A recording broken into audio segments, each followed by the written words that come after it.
Hello, everyone. Welcome to another episode of the Richard Lewis Show. It's been quite a while since we've actually done a proper one of these, but we are indeed going to do one today. I'm your host, Richard Lewis.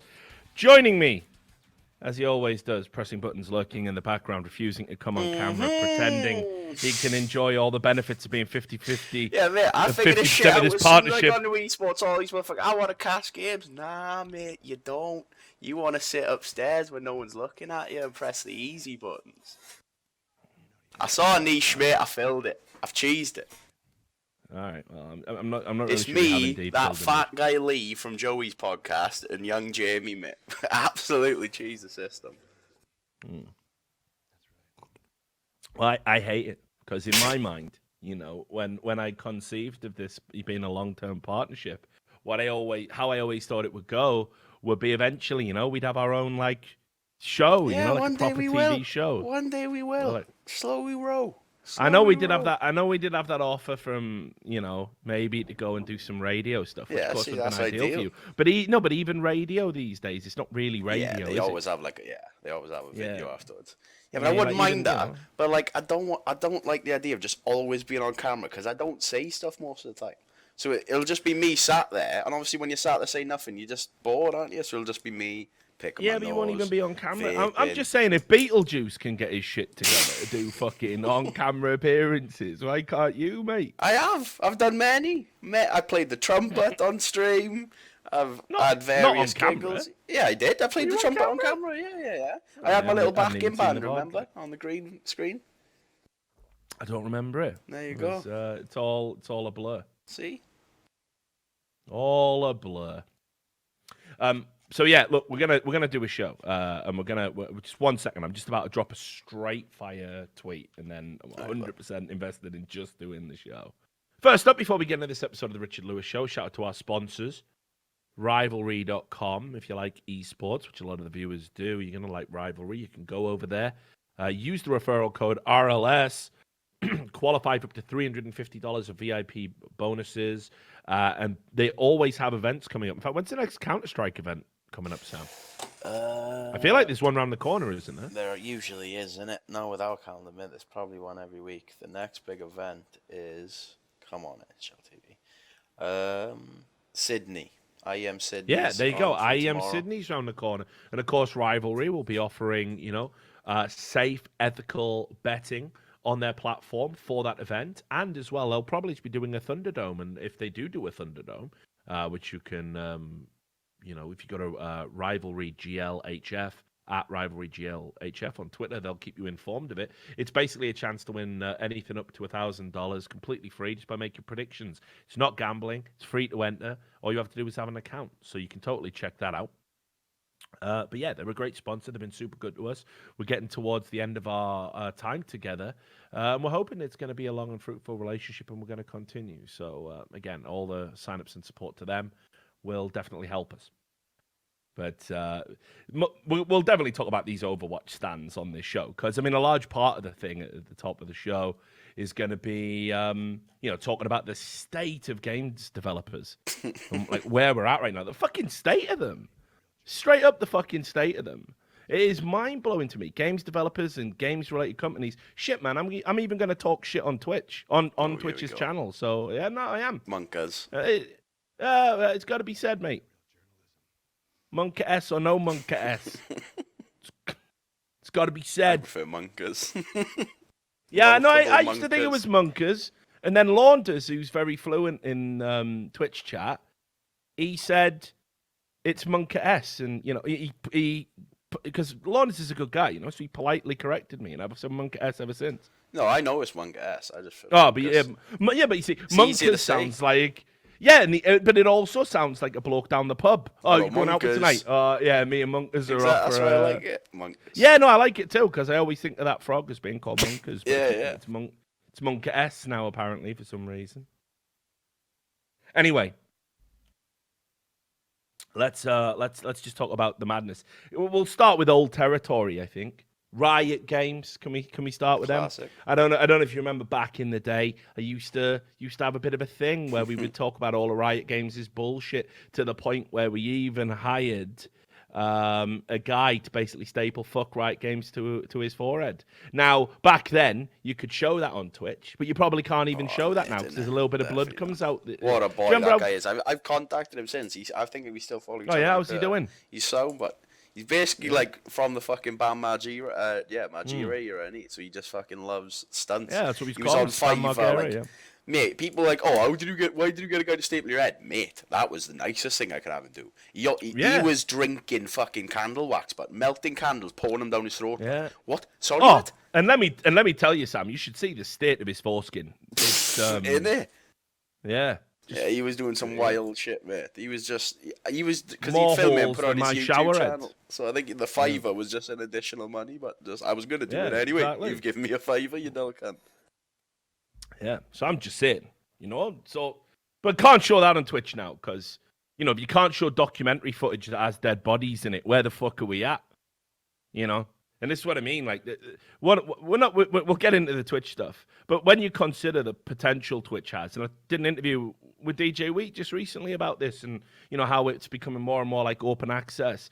If I put 18 plus on my fucking channel, right, I want 18 plus cunts to be watching my fucking content. That's what I expect, right? And I shouldn't be getting a ban for showing adult material that doesn't violate any copyright rules to adult people.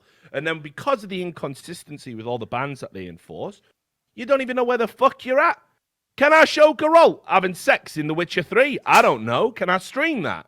Or is that a violation of TOS? We got streamers saying, yep, I'm going to commit an act of violence over here. We have somebody saying the word idiots and getting banned. I mean, the fucking state of Twitch. And, it may, like, the one thing when you're a content creator, you should just be able to do quite easily is understand the parameters of what your content can contain. And it shouldn't be a case of different streamers have to abide by different rules and different days your content is judged under different rules. Remember that mad purge they did for people playing like actual music, and they said, "Oh, we got to do this now. This is just how it is." Lasted a week. Yeah. And now everyone's back to playing music again, and they've just put a content ID system in place, which is ridiculous. Because I mean, first of all, if the problem is broadcasting music commercially, well, I've already made the donation, I've already made the sub, I've already done the show. The VOD don't make me no money. So fine, take the music out of the VOD. But then I would love to see a creator of music argue that me, at my giant Prometheus head, talking with his song in the background, all eyes on me, while I'm fucking talking about games or whatever. I'd love to see you take me to court and argue that commercially replaces your product. That is a suitable alternative to that people would come and buy my fucking VOD instead of buying your fucking song. Nonsense. So what's it even there for? Anyway, we're not talking about Twitch yet. Warming up. Let's talk about Riot, because it is just easy, innit? Oh God, they're just so full of shit. I mean, I really do want to get into what they did. With their lawyers, right? And I told you this was coming because, again, I know this is so hard to believe for every fucking Riot stan out there, for every fucking Riot fanboy, for every Riot cultist, right? But there are people who work at Riot who fucking actually hate Riot and what they stand for. They didn't drink the fucking Kool-Aid. They don't want to go to the mothership. And they tell me things. And do you know why they tell me things? Because they know I'm the only one with the fucking spuds big enough to actually call these cunts out. Because let's be real. What's Riot Games done to my career? Nothing. You did nothing. You had me pulled from that one event that I got paid for. Nightmare. All the money, none of the work. Fucking hell. It's like when you're a kid and the teacher goes, right, you're suspended from school for 2 weeks. Oh, fucking hell. I'm only acting up because I hate school, you stupid cunt. What a nightmare. Get to sit at home for 2 weeks playing PlayStation 2. Fuck me. You've hit me where it hurts. Morons. But there is a serious thing, which we'll get to. But let's start with the frivolous nonsense. Let's just start with Riot Games being Riot Games. Now, there is a popular movie out right now, Avengers Endgame. It represents the culmination of the MCU. It doesn't really, by the way. It doesn't really. It doesn't even really. Because you think... There's way more films coming, of course. Yeah, of course there is. What? You're turning off the money tap, are you, Disney? After you fucked Star Wars to death. Literally held that Yoda puppet by its ears and just fucking roared him till he choked. That's gone. Right? You're telling me that you're not going to make another Marvel movie. We all have to shed a fucking tear over Avengers Endgame. Who are you fooling? Who are you fooling? You're fucking out of your mind if you believe that. It's like, farewell, brave Avengers. They're coming back. They're coming back. It don't matter. Maybe Robert Downey Jr. doesn't re-sign. They'll just... The adventures of young Tony Stark. Exactly. Mate, they'll just get some other cunt who can do an Tony impression Stark of Robert Downey as a Jr. fetus, 9 months in the womb, fighting evil. Iron Bird. His own suit. Yeah, exactly. You know what I mean? Get with the fucking times. Disney owns 25% of like all fucking US media. You think they're turning the money tap off even for just a second? Like in their boardroom, they're all sat around going, "Yeah, we have made enough money off this Marvel shit that we bought, haven't we? And we definitely don't want to milk fucking the fact that Stanley's dead and all that. Never do that. Never do that. Of course they're making more movies, you crazy bastards. So why the fuck is anyone even remotely sad about this? Going, oh my God, it's the end of an era. An era that's lasted like 10 years. Massive era. Fucking hell. An era of fucking brain-dead popcorn entertainment. Dearth of creativity. Because, look, I like superhero movies because I'm a fucking nerd. That shelf back there is full of fucking comic books because I'm not a fucking mad little poser. I don't need to put like, I've read the Antifa handbook, guys. Hey, look, the Kropotkin's up there. You know, I don't need to do that shit. It's just comics and nerdy shit. Right? But, you know, I like them movies. But they're formulaic shite. Like, you know, that's the reality. Like, I go to the cinema and I'm like, right, okay, brain off. Brain immediately off. Don't think about the plot holes. Don't know what a plot hole is. Well, someone obviously that you hoe with in your garden plot. Plot hole. Allotment. Yeah. There for your allotment. Right? Try not to think about the plot holes. Try not to think about the terrible performances. Try not to think about how every third scene is just CGI up the ass. Just turn off your brain and you enjoy the comics and let's just enjoy this. And fucking hell, yeah, Chris Hemsworth's, he's fucking funny, isn't he? Ha, ha, ha, ha. And, you know, that's my way of getting away from the shit. You know, getting away from the nonsense. Because you can't even watch a game of football now without this barrage of Orange Man bad and other nonsense straight to your brain. So I'm all right, you know, I'm fine with it. But the idea that these movies are in any way special it's blown my mind. All my mates love it, and I can't get into it. It blows my mind how this is like our cinematic peak of like everyone's talking about this is one of the greatest films of all time. Please stop, bud. Stop saying stupid things like that. I understand you really like superhero films or whatever, but let's be rational, bud. Like, even if I think it's really shit, I'll accept it's fine. But it's not the greatest fucking film ever made, is it? Are you mad? At least you live in the UK. Yeah. No, but everyone's mentally ill, but... No, but they don't get up and clap at the end of a movie. I bet they did. I bet they did. All my mates I know went to the midnight release and everything, but I bet people got up and clapped. Right. Let me give you a fucking rundown of the shit I've seen, and this ain't new.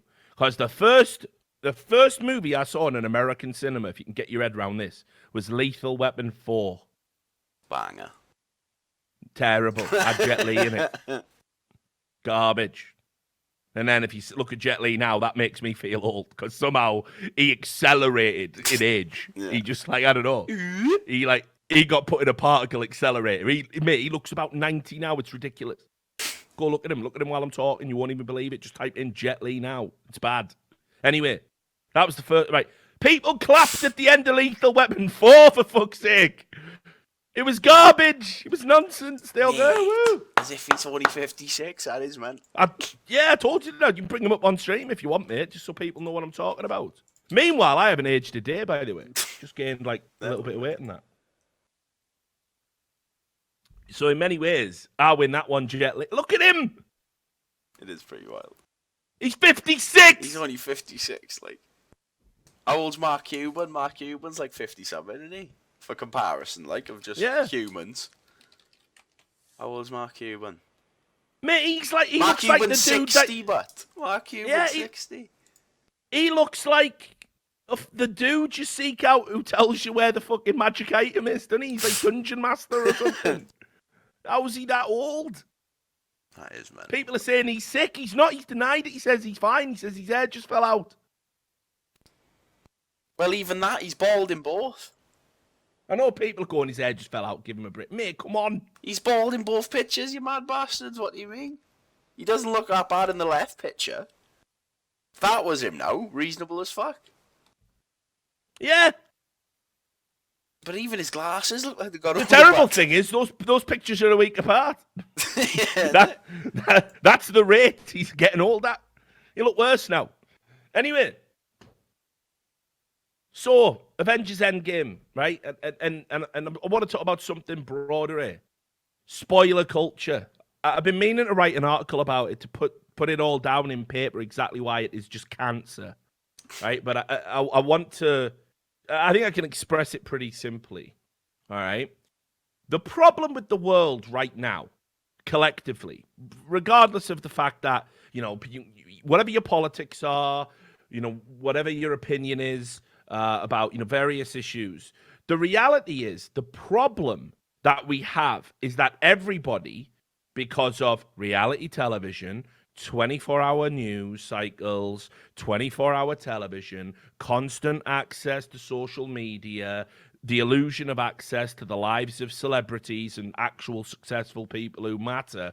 Because of that, we have created generation after generation after generation of like compound narcissism, where everybody believes they are important, they are the star of their own movie, they're the one that truly matters, and everything around them is a creation simply to serve them. Somebody said something you don't like, fuck it, fire them, drag them till the ends of the earth. I couldn't possibly just do what I had to do 10, 15 years ago and fucking ignore it and get on with my day. Couldn't possibly live like that anymore. No, the world must change to suit me.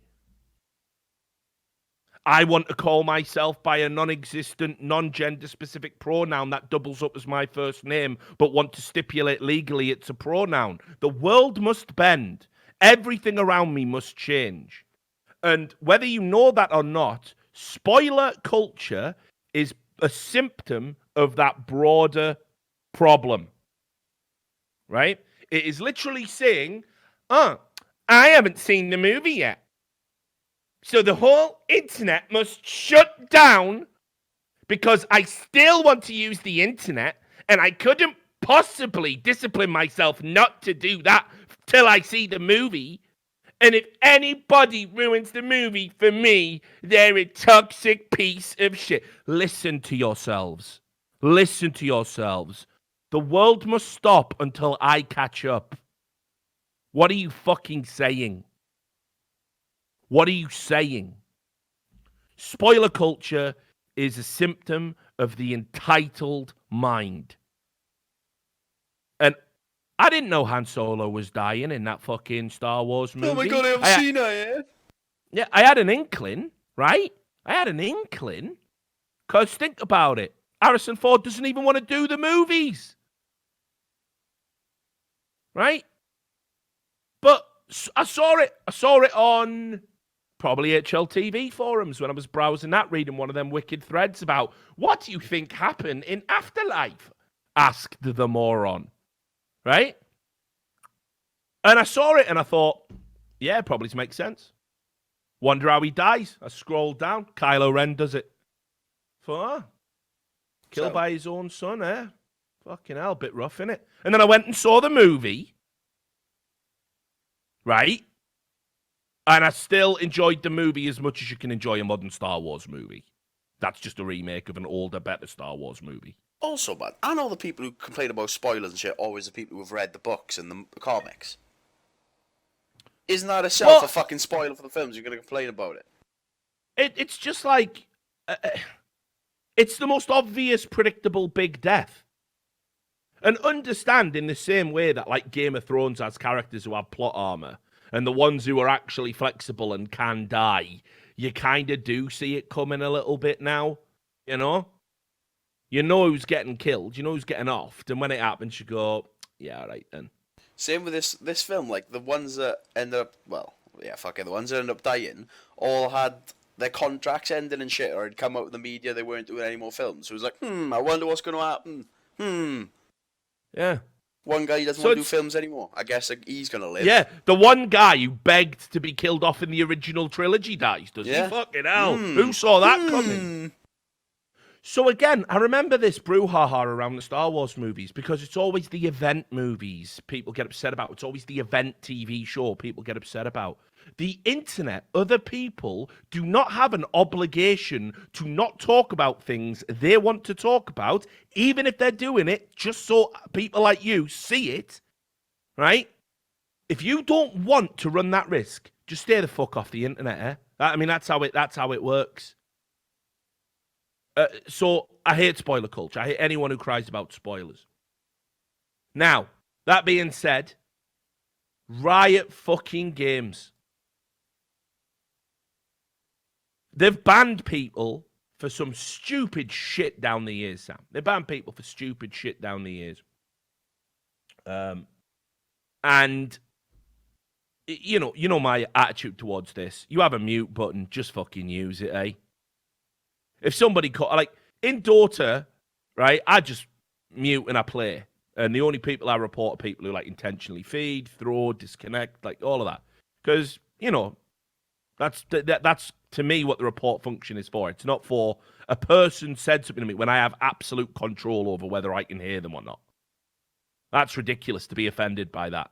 To sit there and listen for 50 minutes and then go at the end, I'm reporting him. He called me a cunt for 50 minutes. Well, I did not enjoy that at all. Yeah, exactly. I did not enjoy that. I could have turned that off at any time. It's like if there was a fucking funnel above your monitor, right, that was just spraying liquid shit into your face while you were trying to play video games. And all you have to do is push a button to just close it. And you're going, well, I shouldn't have to.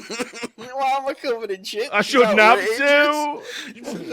I'm really going to talk to the landlord about this. I'm going to wait till I put my YouTube video online of this. Just press the button, stop the shit going in your face. Who are you, Vince? It's from this rat. So anyway, imagine Riot Games adhering to this ban. Imagine how deranged as a company you have to be to consider this a worthwhile ban. This is what happened to one player. In old chat, they, as a joke, did a spoiler for the Avengers Endgame movie. And again, don't worry, I'm keeping my stream spoiler free. I haven't seen it yet. Someone wants to spoil it in chat. I won't fucking cry about it. You know why? I could probably predict everything that's happening because my IQ's above average. So just putting that out there, average, by the way. Whatever. Like if you, if you genuinely go into Avengers Endgame, looking at the screen like fucking Pac-Man on a knee. Enthralled by every second. I know everything that's going to happen, but I'm going to go see it because I can't shit on the film without. I've just took like friend reviews at the moment. A few of them said it's shit. The people who don't really like superheroes, but all the ones who said are good, like the ones who read all the comics, and like I fucking love Spider-Man. Shit, me like fucking grow up, but you fucking 26. Like everyone do. Come on, there's got to be someone else new. Do love Spider-Man, me like. Yeah, but come on, 37. You could enjoy the films, but like, how can that be your love? But come on, do something else. Oh, I mean, I do other things. Yeah, that's what I mean. Like, your life doesn't... You haven't gone and seen it in the midnight release and clapped afterwards, for example. Yeah, You're waiting. No. The worst was Black Panther. Because there was literally a row of people behind me who, at the end of the movie, stood up and did the Wakanda salute. And I was like, I've got to get out of here before I say something. So someone like legit about 8 people did Wakanda Forever while the titles rolled behind me. Like, anyway, so Riot Games upheld a ban, right? Where some guy had typed it in all chat, right? And you can see here from Riot. Who is this guy? Support. Is he like a pro player or? No, it's just your average pleb. All right, okay. Just suspended. Send And it to me the on Riot Discord, by the way. Oh, am I gonna have to? I'll be in Yeah. charge of that then. Yeah, that makes sense. I'll be in charge of that. Slot I'll it do all that. in. I'll win the mums. Right. I got this girl. So there you go. So here's the email, right? And it's and by the way, can I just point out as well? You work for a company, and you have a name that is named after one of the characters in the video game that the company makes. Not a cult, by the way. Not weird, by the way. But anyway. Arise, Sir Jarvan, the fourth jungler. Jarvan for jungle. Oh, get me out, mate. He's doing Wakanda Forever, isn't he? Straight away, like. Right, but anyway, you can see here. I know that you are excited to discuss the latest Avengers movie with others, but spoiling it for players that might not have seen it yet isn't cool. At this time, your account has been issued a 3-day suspension due to this disruptive behavior. So, talking about a movie in a game, right? Using in-game chat, you haven't called anyone a cunt, a motherfucker, you haven't been racist, you haven't done anything like that. You're getting suspended.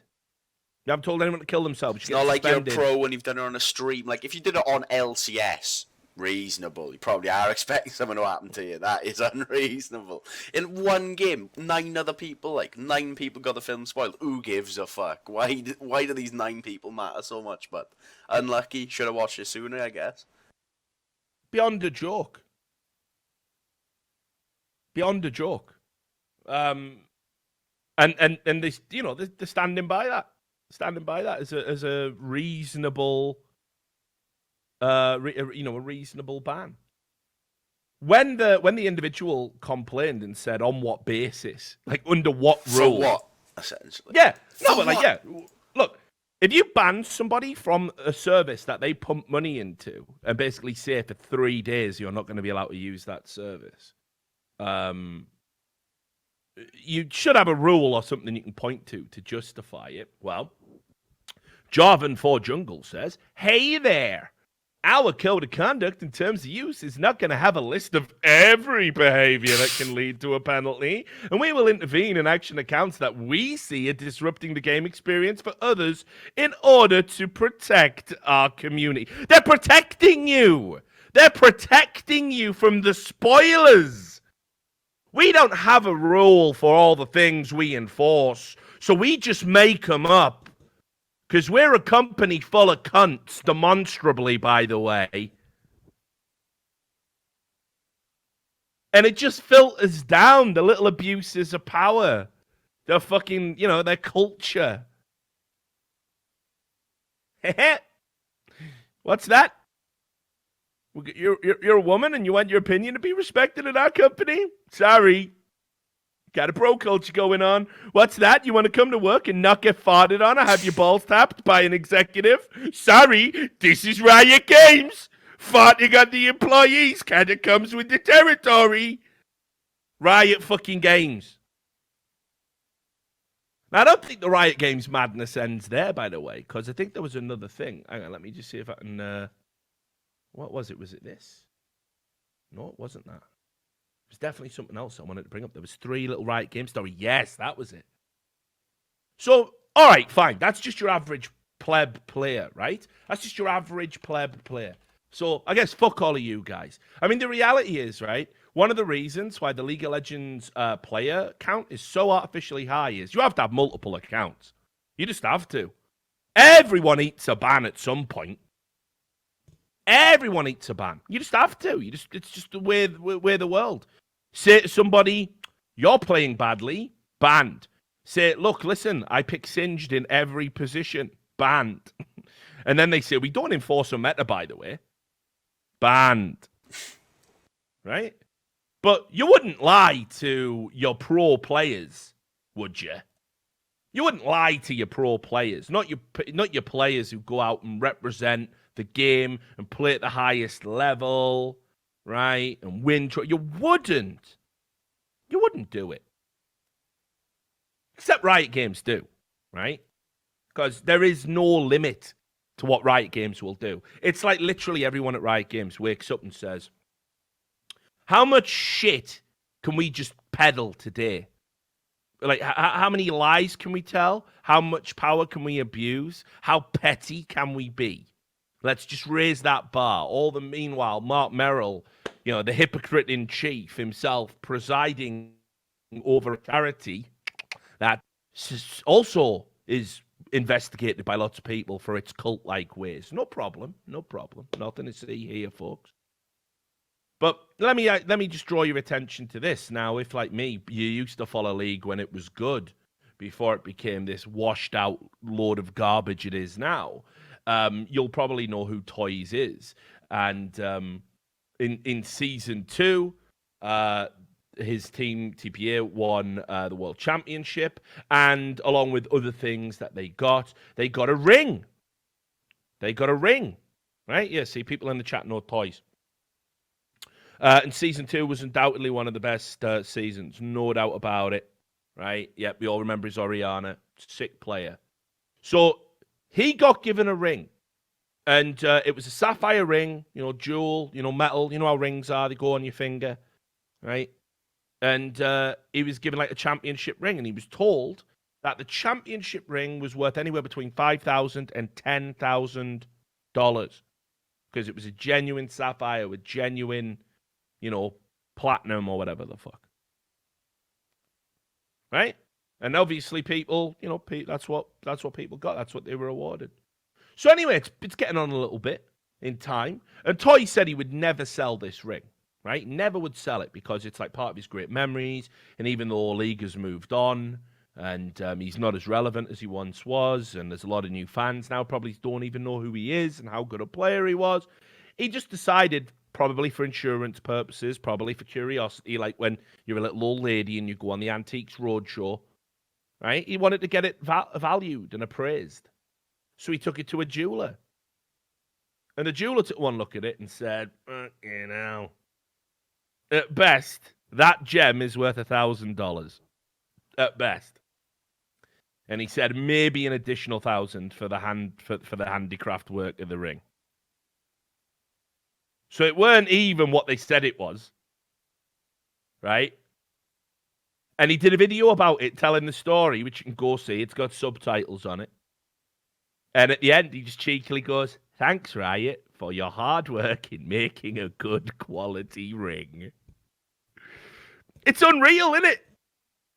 Imagine a company owned by $1 billion company giving off knockoff jewelry to their pro players. Like, imagine the NFL doing that. Here you go, Brady. There's your Super Bowl ring. It's got a diamond in it, mate. Yeah, it's real diamond. Yeah. Wait, there's chocolate under this foil. Come on, mate. You have got fucking 5 of them. Come on. You've got to save some of the diamonds. Gold. Can you imagine it? Can you imagine palming off fake jewelry? What next? TI pays out in fucking Monopoly money? What the fuck is that? What is that? Like, is esports mental? Yeah, it's just fucking, just gave you a fucking fake shitty ring, mate. Lied to your face about it. No problem, like. Riot Games. And this is to get serious for a moment, just to underline, and remember I told you about this fucking weeks ago.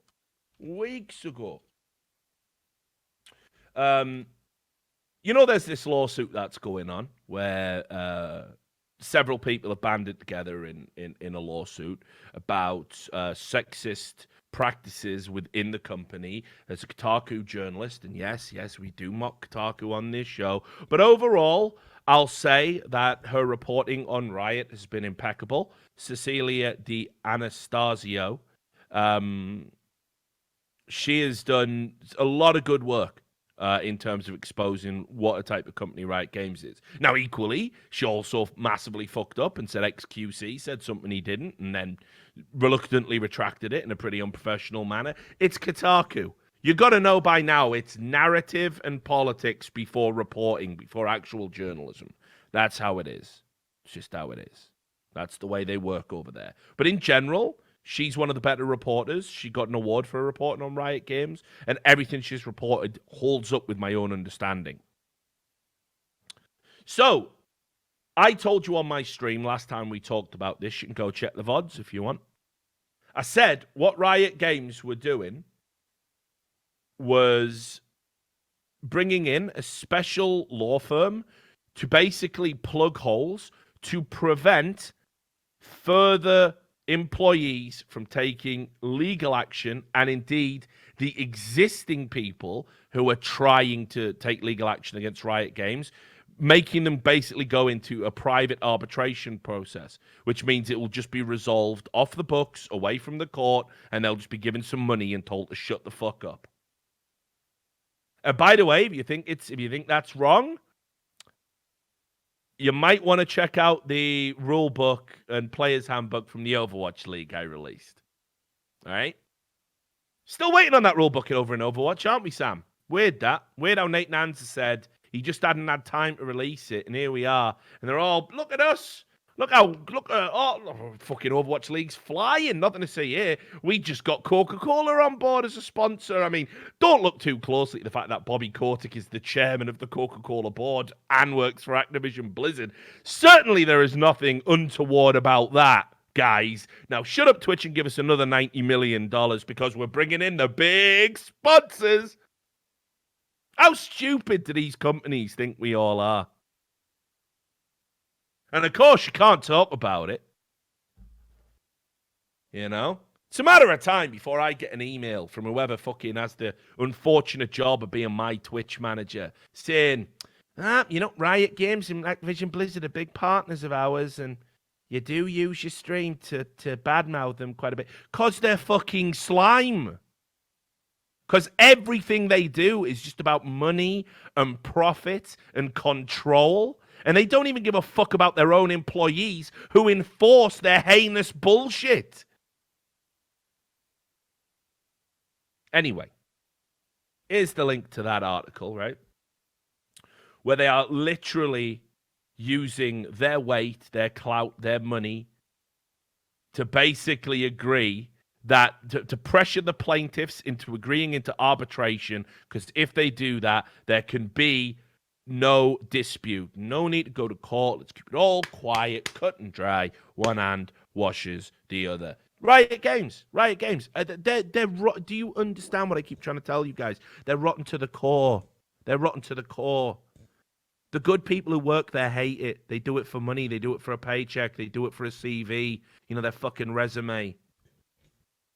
But the number of good people who work there is so fucking slim. And it's amazing, isn't it, right? That off the back of that Rick Fox story, they released a statement, Riot Games, talking about how we're going to investigate, because if that has happened, that goes against our ethical standards for playing. I wish you would just apply your own ethical standards to your fucking self. Start there. Have you ever thought about starting there, Riot Games? Instead of trying to apply your ethical standards to me, to every fucking player? You ever thought about that? You ever thought about just applying it to you? Nah. Never do that. Never do that. So fuck Riot Games. I'll staple something onto my own fucking forehead. You have been banned for self-harm. Right, don't worry, all right? Riot Games are insufferable. There was another thing I wanted to talk about. Where were the other fucking god-awful game stories? I'm sure I pasted a bunch. Should we do the Twitch thing? Should we get that out the way?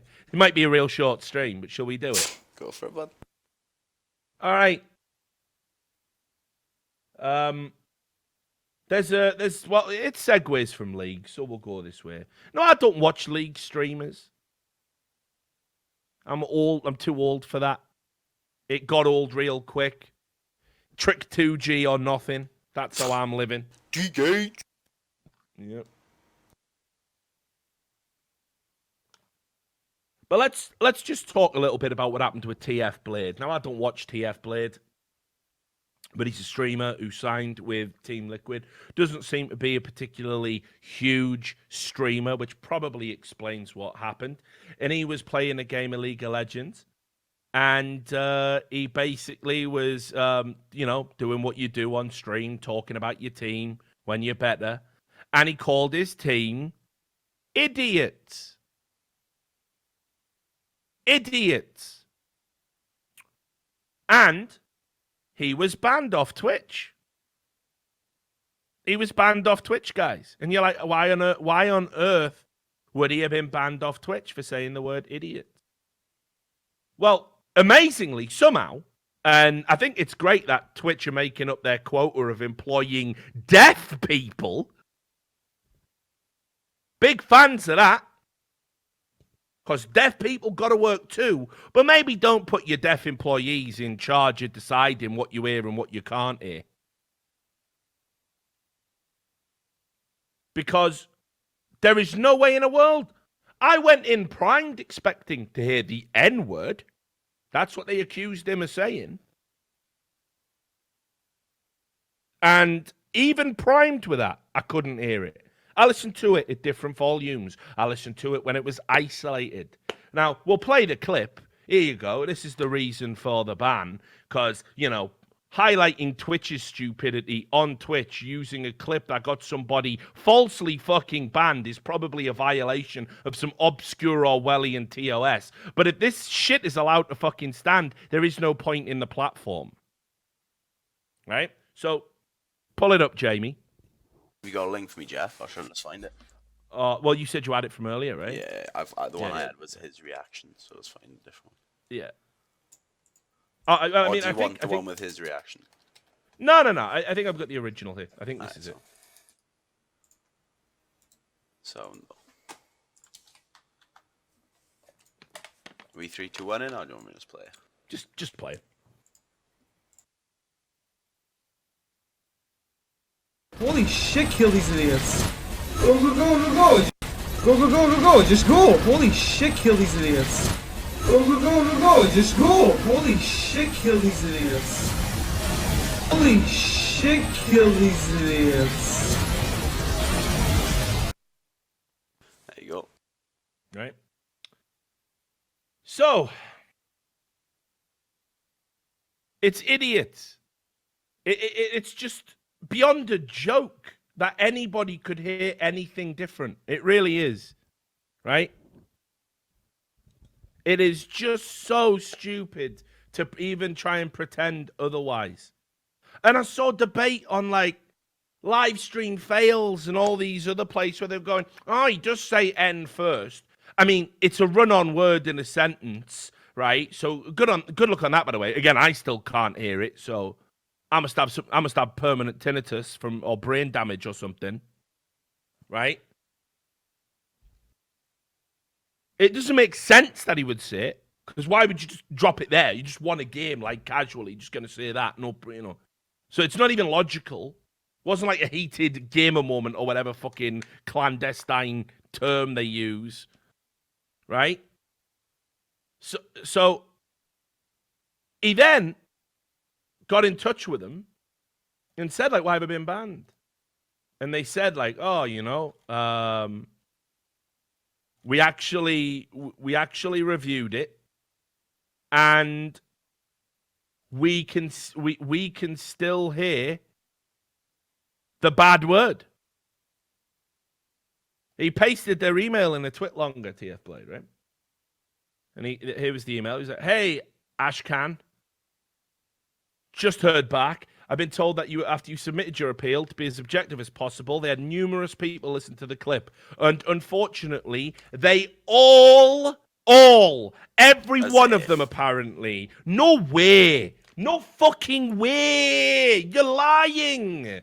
They all also heard the N-word. And even after asking to listen for idiots, they couldn't hear the word idiots. That is just lies. That is just a fucking lie. That is a barefaced lie. Whoever typed that, I don't know how you fucking, like, you're trolling, man. Like, that is nonsense. There's no way. And then, because of that, they were originally leaning towards leaving the full 30-day suspension. That being said, I relayed your response and highlighted your history, specifically your lack of previous infractions, and after further review, the appeals team has agreed to reduce your suspension from 30 days down to 7. As I mentioned to you on Twitter, Twitch takes hateful conduct extremely seriously. I believe you when you say you weren't being hateful, but it's really hard to argue with the fact that several people on the partner conduct team all heard the N-word. I don't give a fuck what you hear, motherfucker. I give a fuck about the evidence that shows me clearly saying idiots. I don't give a fuck that you've got 5 people in the office who are so fucking primed that you know, oh, everyone's a racist, gamers are evil, but we work at a gamer company. So we're so primed to hear the worst that we always hear the worst.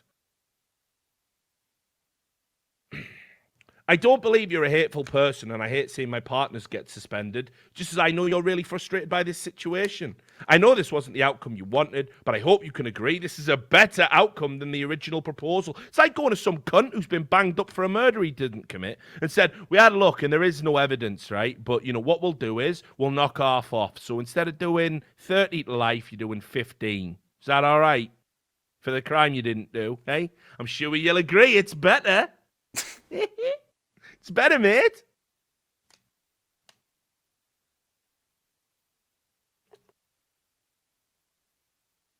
Let me know if you have any questions. Well, I have a bunch of questions. Here's the first question. Do you remember when Pokémon, very popular streamer, someone who has actually said the N-word while streaming in the past, she was playing a game of, funnily enough, it's League of Legends. It's like everything associated with it is just shit. Right? Well, Pokémon, bless her, right? And she admitted this herself because she seems to be self-aware and intelligent enough. She was playing a game and there was an Anivia on the opposite team. And it was getting wrecked. Lost its lane hard. And she said, this Nivea getting cooked. Meaning C-U-C-K-E-D or C-O-O-K-E-D. I guess both works in the analogy, right? This blew up. Keemstar falsely said, listen, she's saying the N-word. I don't know why he did that. I mean, but it's Keem, right? Like, you know where you're at with Keem. Keem, no drama, no job for Keem. So he has to, you know, if it's a slow news day, he probably knew that she didn't say it. And he just fucking hyped it up. That's what Brother Keem does. Loads of people debated whether or not she'd said the N-word. At no point was she banned because some people heard the N-word. They didn't even entertain it over at Twitch. And let me tell you, if a streamer of the size of TF Blade hadn't been associated with Team Liquid, Twitch partners, they don't even have a fucking channel to address this and get justice. Because let me tell you, if you're a streamer and you've never been racist, never done anything wrong, and a massive company like Twitch puts it out in the public domain that you've been racist and they've banned you for it, and all the evidence points to the contrary, and it starts costing you sponsorship and opportunities, they gotta fucking pay for that.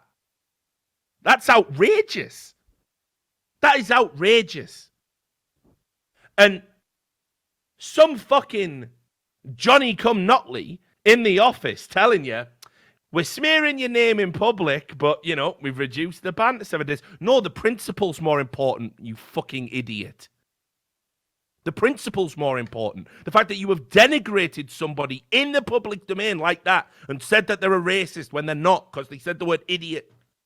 And again, there's someone in the chat also clearly trolling, saying, I can't hear anything but the brilliant. You need your fucking hearing checked.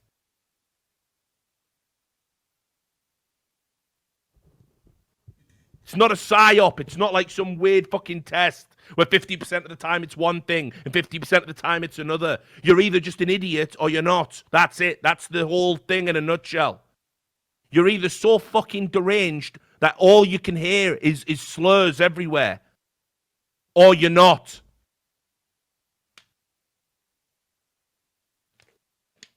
So today, finally they unban him. Where's your apology? Where's your apology to this guy, Twitch?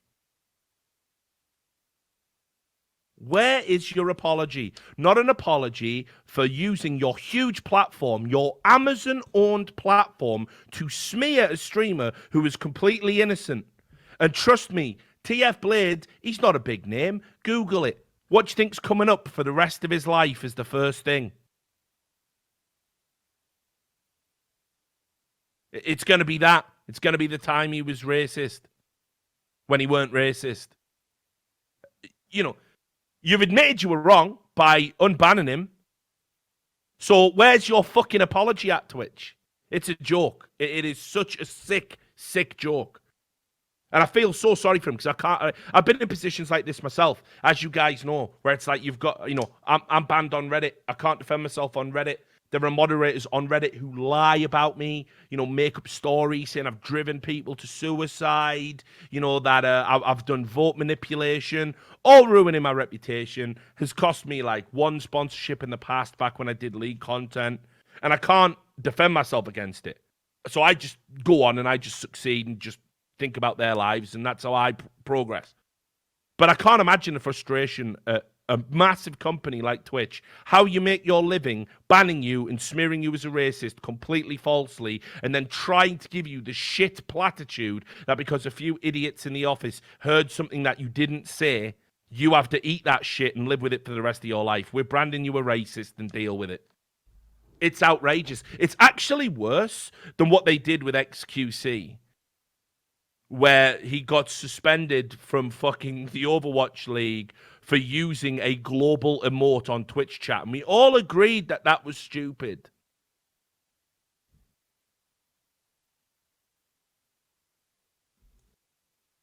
It's mind-boggling. It is mind-boggling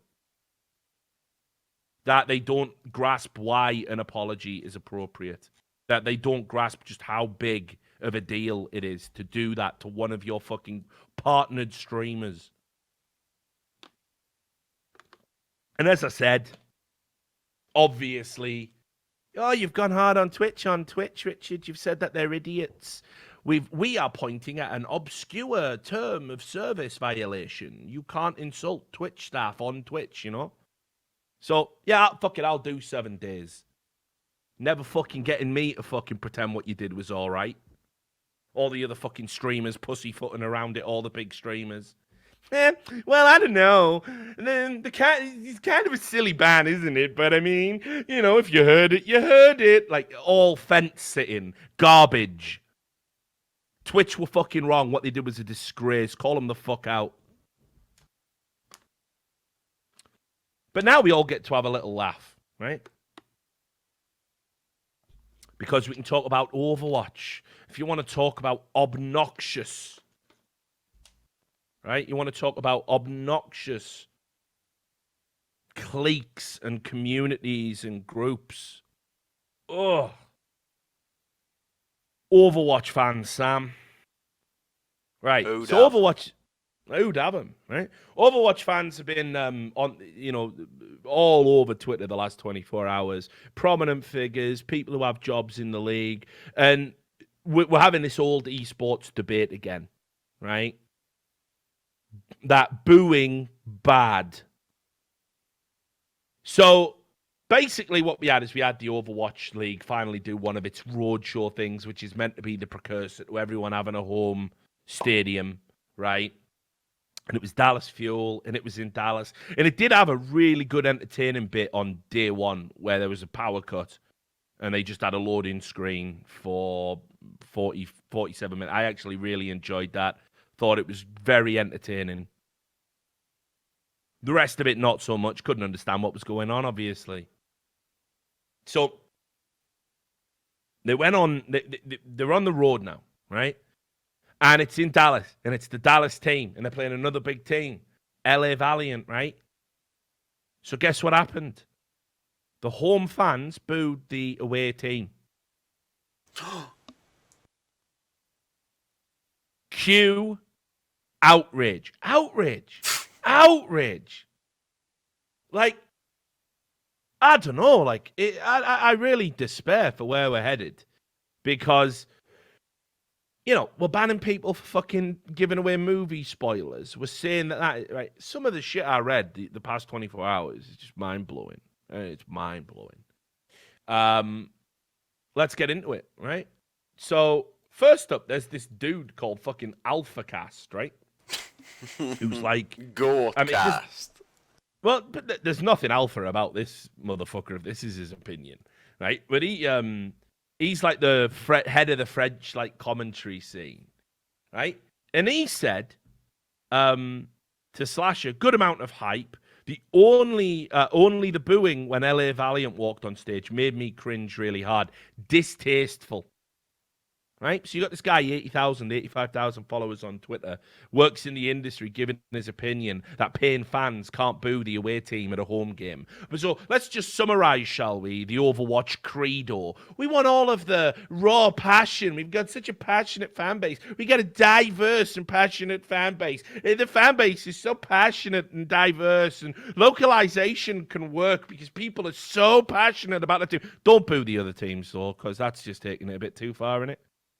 We want to be a real sport. Every sport, like, since humans have done sport. Yeah, obviously. But I was going to say, you haven't even had to play sports. Have you watched it? Have you played FIFA? Even the fucking AI crowds boo you, mate. Like, come on, even games do it.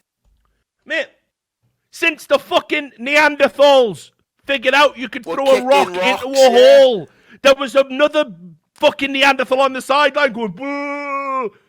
That's it! We're just getting rid of human nature, are we? And this is when you know it's completely fucked, because Riot Games wanted to do the same. They used to go on their talks and be like, we're using the game as a conduit to fix the human condition. No, you're not, though. You're not that important. Stop smelling your own farts for 2 fucking minutes and actually wake the fuck up to what you are. You're just profiteers. You're profiteers with a fake message. That's all you are. False prophets. You're not fixing any of this, you fucking idiots. In 50 years, we're going to be Mad Maxing each other for water. I can't wait. Let's fucking reset it. Let's do the Etch-a-Sketch. I'm ready. I'll be fucking ancient by then, but I'll still have a fucking go. I'm having that water, you cunt. I'm down for it. I'm ready. Fucking, yeah, but booing is bad. Wait until they find out that people are writing and singing disparaging songs about the other teams, mate. God forbid when he hears one of them. Not like there's football chants or anything. Nah. Right. Then you've got Fish Sticks, Twitch alumni. It's insane how dumb this fucking tweet is. Like, considering I got respect for this guy. I like this guy. But his constant sycophantic bullshit about the Overwatch League. Now, great, if I didn't know better before he left Twitch, I'd say he's one of the cunts that fucking put this 90 mil deal in place. And he's like constantly having to live and try and justify that, which it cannot be justified. That will be, even if the Overwatch League is super successful, that will always be a waste of money for seasons 1, 2, and 3. No doubt, right? But anyway, he put this tweet out, right? And you're like, them. Right, meaning, you know, everyone who's just so down on Overwatch, even though we're all stuck on Activision Blizzard's fucking wild ride and all the duping and the lies that they've told people to invest in this fucking functional Ponzi scheme. Allegedly. Right? Them. Overwatch is impossible to watch. Franchising is a bubble. City-based teams in esports make no sense. Dallas Fuel fans. So it's like, okay, have the Dallas Fuel fans cobbled together a documentary that refutes all of those valid arguments? Let's have a look at the clip, shall we, Sam? I'll 3, 2, 1 this. All right, then. Hang on. 3, Absolutely. 2, You think 1. Dallas, right? Right, guys, that grab was very early. Okay, and let's it go now. Trent Dennis to respond for the Los Angeles Valley, but it may not be enough. It's a big shatter from OG. Everyone in the Valley knocked to the ground. 2 big ultimates committed to that fight, but Dallas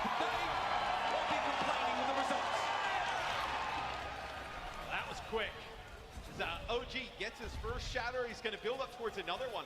You see him and Fate basically about the same in terms of ult charge, and that's where you really get hurt by playing the Winston there at the beginning. There you go. Right, Sam. How does a crowd cheering at an esports event refute any of those arguments? And it weren't even that loud. But they're enjoying it. Yeah, but like, how does that mean that Overwatch is impossible to watch? I remember in 2000. Yeah, I mean, I went to StarCraft 2 events in 2010 and watched slack-jawed morons cheer for the fireworks display, clearly not knowing what was going on. Clearly. You know, the match is already over. His army's 10 times the size of the other cunts. He's dead. He's gone. I like pretty It's not close. It's the fireworks display. It's like fucking Land of the Dead. Fire off, you know, they shoot up the rockets and the zombies go, and you run out and you get supplies.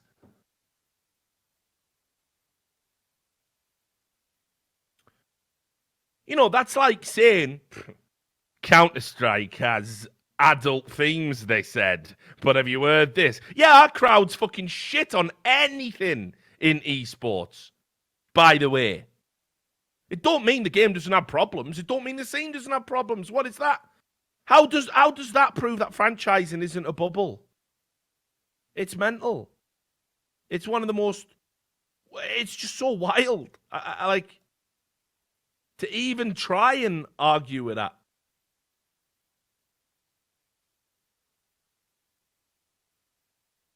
And then, he has the nerve, by the way, to reply, okay, and he says this.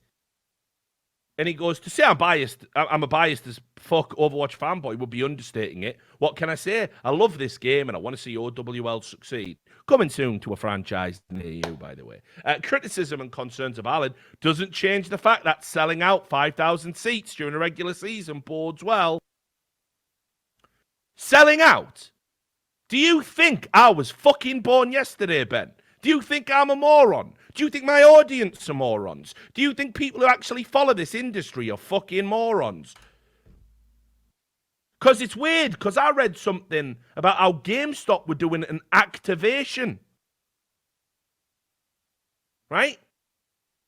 And it was, they gave away free tickets to the event. For anybody that made any purchase of any kind at their store round the corner from the event. Any purchase, free ticket, free entry to the Overwatch event all weekend. How's that a fucking sell out? And of course, to use a football chant, it's all gone quiet over there. Is this a library? It's all gone quiet over there. The best he could do, Sam, the best he could do was he goes, I got to say, I don't see how this takes away from the sold-out arena. It doesn't just take away from it, mate. It means it wasn't fucking sold out objectively. Sold to sell. To exchange one thing for money or goods of equivalent value. Selling. Selling. If you have sex with me, didn't sell you my ass, did I? Gave it away. Big difference. One makes you a prostitute, one doesn't. Big difference. All right, big difference. There's people in the chat trying to argue with that. Wrong. I'm right. You're wrong. Big difference. All right, not to worry, Richard. Not everyone's mental when it comes to talking about Overwatch and the booing issue. That's just two examples. In fact, that Ben one wasn't even really about the booing. Wrong. We have Robert Wing, ex-Blizzard employee, in case you're wondering, you know, the caliber. They're not sending their best, folks, to the games development industry, are they?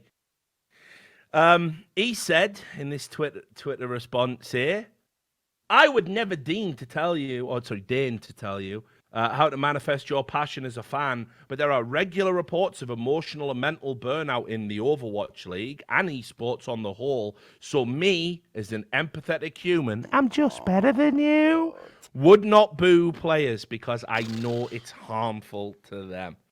You can't boo them. You can't boo them. It's harmful. What's wrong with you? Booing is harmful. You know. Listen, I'll tell you this, and I've seen this happen, right? I've talked about examples, right? I remember Adebayor, like one of the things that wrecked Adebayor before he did survive that shooting, like mental. Yeah, where people were like going, well, you got to question his commitment. He was dodging bullets a few weeks ago. Give him a break. Adebayor has been one of the most mistreated footballers of all time, by the way. Yeah, Arsenal fans are a disgrace. Arsenal fans are an absolute disgrace. But I remember one time where he got booed by his own fans, and you could see his box had gone. He couldn't cope with it. So, yeah, sometimes people are susceptible, and it's definitely worse coming from your own fans. But I'll also tell you this. If you want to succeed in any athletic pursuit and you can't cope with a fucking away crowd giving you a bit of needle, this ain't for you guys. Yeah, exactly. Like, legit. Welcome to competition. I don't like people opposing me trying to win. Welcome to the game. Sean. Like imagine like being like an MMA fighter and you got to go to Brazil and you one hit a quitter the fucking champion. Let me tell you guys, fans might have something to say about that. Fans might be a little bit miffed that their hero in their own backyard has been battered. You know, if I hear a fucking guy in MMA come out and go, huh? Why are you booing me? Like, fuck off. You know he's a joke immediately. You know he's an absolute clown. Ridiculous. And also, most of them have, the social skill to realise whenever they want this crowd to stop booing, what do they always say? Big round of applause for the legend. Even after he's knocked him out, they played really well. That's all you got to say. And then all of a sudden the crowd like, yes, this guy's nice because they're fucking low IQ. That's all you need to swear. Like, yeah, he said something nice about the people I like. Yes, he is on my team now. Just play the game, innit? Play the game, innit? Just play the game. And then you have this, right? Now, this tweet comes from the social media manager in English for the Chengdu Hunters, right? And, of course, she makes it about the gamers. Those evil gamers. The evil gamers. You do realise that without gamers, the games development company that enables you to have a job might have a slight problem with their fucking balance sheet, you moron. Probably need those gamers. And listen, I'll tell you, gamers don't help themselves. You know how I feel about gamers? Entitled whiny brats. Yeah, loads of them. But the fact that they're made out to be this, like, universal evil, you only get away with having that stance if you don't work in the fucking games industry and they're not your audience / consumers, the reason you have a job. I'll give you an example of how gamers don't help themselves, by the way, Sam. I'm doing a video right now about how everyone's going, Mortal Kombat got all woke and that, and I don't like it. And piece of evidence number one is, right, it's like you gamers, man, you get baited every time.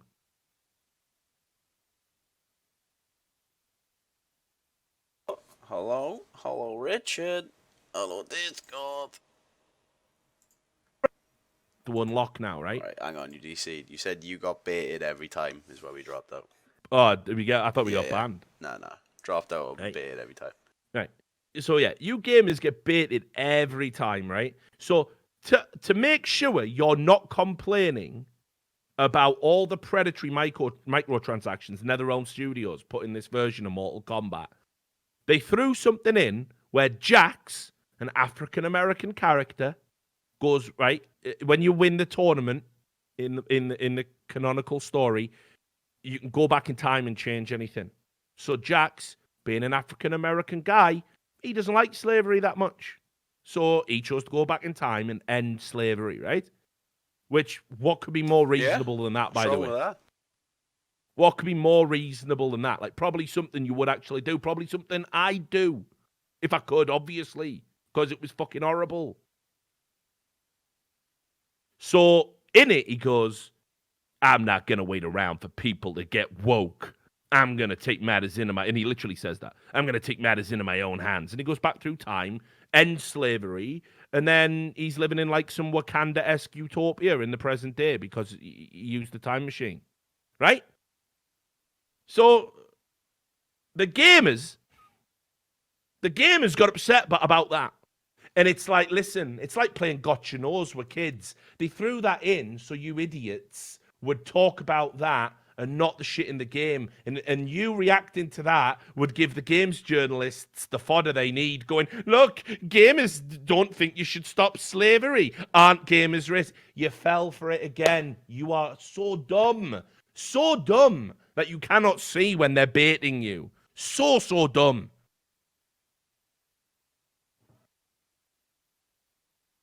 Shao Kahn says he wants to make Outworld great again in it, by the way. It's just such basic shit that you just sidestep that and hit him where it hurts, hit him in the money. They're baiting you. They're baiting you. Anyway, the gamers. So this person who works for Chengdu Hunters did this amazing tweet. Angry gamer voice. I love sports and esports because I get to be shit at something and still get emotionally invested in whether or not someone else is good. Sounds like your entire Twitter feed, by the way. No, but it does sound like her entire Twitter feed. What are you good at, by the way? What are you exceptional at? You seem overly invested in other people, so I don't know. Maybe a little bit of hypocrisy there. Whatever. Sports gives me an excuse to be rude to strangers and yell about it. Esports should be the same. Hell yeah. If you don't want esports to be the same as sports, maybe talk to the company that's giving you a fucking crust about how they've modeled their league on existing sports and has to have it in stadiums with a live audience. Do you know why they do it? It's a form of psychological manipulation. Because we're all tribal creatures at our core, no matter how enlightened we try and be, we all get tribal over something. For some people, it's religion. For some people, it's family. Increasingly, it's politics. For some people, it's other elements and components of their identity. Yes, for some people, it's video games. We all find something, we all plant our flag, and we all look to hold the corner. Right? And what they realize psychologically, there's no point in you having a tribe if there's not another tribe for your tribe to go and fucking fight. And I know I'm sounding a bit Rust Cole here, right? So I'm sorry about that. It is a bit mental, isn't it? Right? But it's the reality. So what they do is they feed. This is why they want localization to work in their game, because they want to give you the illusion of belonging to something, and the only way that really works and the only way that gets galvanized is if I tell you these guys are bad, and they're coming after your thing, but you've got your thing, right? So you have to fight, and in doing that, they can sell you like, hey, how do I know you're in that tribe? You better buy a shirt, better buy a jersey, right? Shit, man, maybe a jersey ain't enough. Do you need a baseball cap? Come and get some regulation, Overwatch League approved face paint. Right at there. And hey, here's the other thing. Come to the turnstiles where we're given 90% allocation to local fans. And so you can come in and cheer for the guys. Well, guess what happens when you do that, right? When you feed people the tribal lie to make money. Yeah, guess what happens? They get tribal. They beat their chests. They see the enemy. Boo! Boo! And booing is fine, by the way. Booing isn't even that fucking bad. They're not throwing fucking darts at people, are they? They're just having a boo. That is how it fucking works. If you want to fix the Overwatch League, don't start there. If you want to fix esports and stop booing, don't start there. You need to fix the fucking human mind. And I'm all actually on board with that. I'd like to get us beyond the tribal bullshit, the cycle of degradation that we're locked into. I'd really like it, but you know what? I don't think you, average fucking esports fan, is going to do it. I don't think you're the one to crack that particular nut. I don't think it's going to be you. I don't think it's going to be me. Maybe fingers crossed we evolve beyond that. Maybe round about the point we leave our bodies behind and become, just beings of pure energy. Maybe then the tribal shit won't matter. But I'm pretty sure the blue guys and the red guys are still going to be fucking zipping each other and electrocuting each other because it's just what we are. For fuck's sake. And then you realize, right? This woman said tribalism bad. Booing people bad, using your platform to be mean to somebody bad, and then in her Twitter history, mate, she publicly tweeted out that she had to write a high school paper about someone she hated. That just doesn't happen. That's just, it didn't happen right there. So do you know who she chose? Could have had anyone. She could have had anyone, Sam, right? Let's think about it. Fucking hell. Let's think about it. People who are worth hating on this planet currently. We got dictators. We got murderers. There's loads of people. To be fair, it did have to be a media figure. There's people in the media that have sexually harassed women and bought them off. So who did she choose in the media? Only Monte Cristo. Only the face and voice of the league which she works. So somebody who she works with as a representative of a team, right? Where she literally has just also said today that being mean to people who play Overwatch as a fan of Overwatch is bad and we shouldn't do that. And she wrote 3 pages whining about Monty. Like, this is like Stan, isn't it? Hey, Monty, still ain't called me. You know what I mean? I know you got my last letter. I wrote the addresses on them perfect. And we should be together, too. Na, na, na, na, na, na, na, Monty's gone cold, I wonder why. I am so fucking mental. I'm writing wild, scratches on the wall about why I hate gamers. It's Mental. unreal. So the hypocrisy, man. Like, come on. This isn't hard, like. The hypocrisy, dude. Don't boo athletes as a home crowd. Don't boo the away team. Now, listen, everybody on Twitter. Here's 3 pages of vitriolic hatred I wrote about a colleague. Fucking hell. It can't be real, but every day it is real, Sam. Every day This it's is real. one of the more mental things I saw. Like, What? Well, the actually doing this at a school, but like, yeah, but it didn't happen. It's a lie, right? Oh, you think she just wrote this up, took a picture, and then that was it? Yeah, oh, yeah, 100%, 100%. Mate, what school? Think about schools. Think about how they used to be when I went to school. Think about how they were when you went to school. Think about schools now, and how everything is fucking, participation awards and everything else, right? You're telling me your assignment is write an essay about someone you hate. I don't buy that. Never knew that. That's it didn't happen right there. We do need to get a soundboard where someone just goes, didn't happen. So we can just go full talk radio. We'll have to inspect Fiverr for some voice actors, man. Yeah, I might do it actually. Why not? Bullshit! Work for PewDiePie, right? Nothing bad happened to him. So there you go. Esports, games developers. Everyone's a lunatic. This industry's fucking rotten to the core. I can't be bothered with it.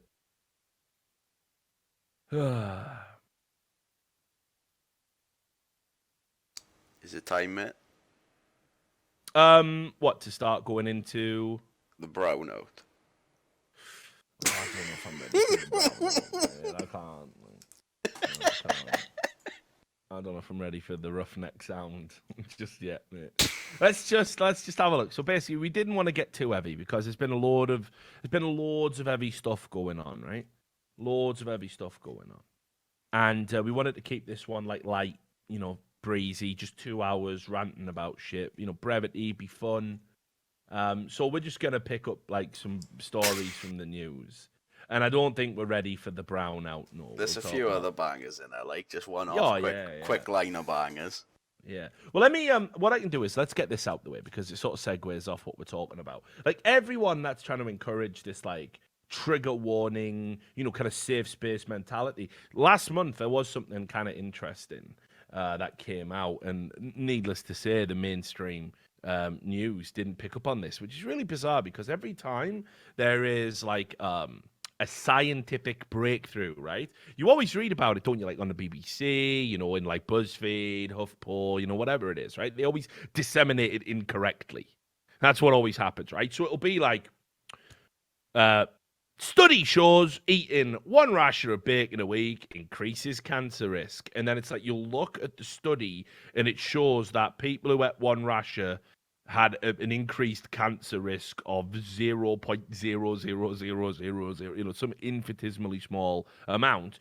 And they don't stipulate that because it's not going to sell headlines. The whole everything causes cancer. Like, apparently people like to read about that or something. I don't know. People click on it because people don't want to get cancer, obviously, because it sucks. So they fucking read about it and they click on it. Oh, what's giving me cancer today? If you're going to get it, it's genetic, pretty much. There are environmental factors, but, all the science sort of points to some people just get to dodge it and others don't, and it's fucking terrible.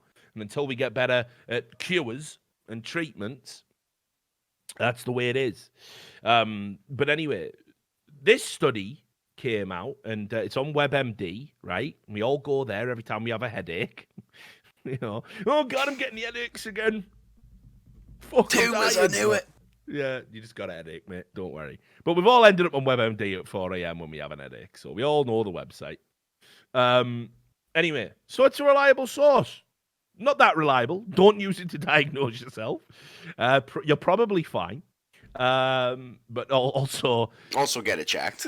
Also do get it checked, yeah. Don't leave it. But anyway, so there's a lot of universities now have been adopting trigger warnings. Because the idea is that having a trigger warning ahead of disturbing material is psychologically advantageous to the student body, that it protects the student body, and that, after all, it's just a courtesy that doesn't have any impact. I mean, that's the way that it's always sold. But the problem, the problem that you get is, there was an instant of, like, for example, I think at, I can't remember what university it was, but there was a UK university where Oxford. It was Oxford.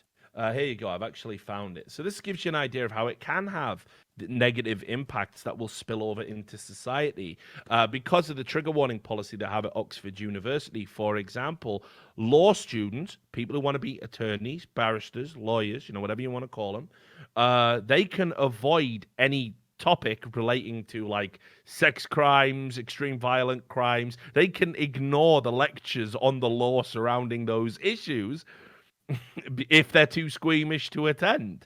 And it's like, I don't know about that, because if they then go out and they pass the bar and they do everything, and then for some reason they get assigned to a case like that, yeah, they're not going to do their clients the best service. I don't want to hear my fucking legal defense counsel turning around saying, listen, I know you're accused of beating someone to death, and I did skip the murder section of law school because it had some really nasty pictures, but don't worry, I think I know what I'm doing. Like, I don't want that conversation if my life is up for grabs. So just putting that out there. And there are other instances where, for example, people are now applying trigger warnings to Shakespeare at top universities. So you just get to avoid, you do an English literature, course, you do an English literature degree or a PhD or a master's, and you just get out of, having to read Shakespeare, because certain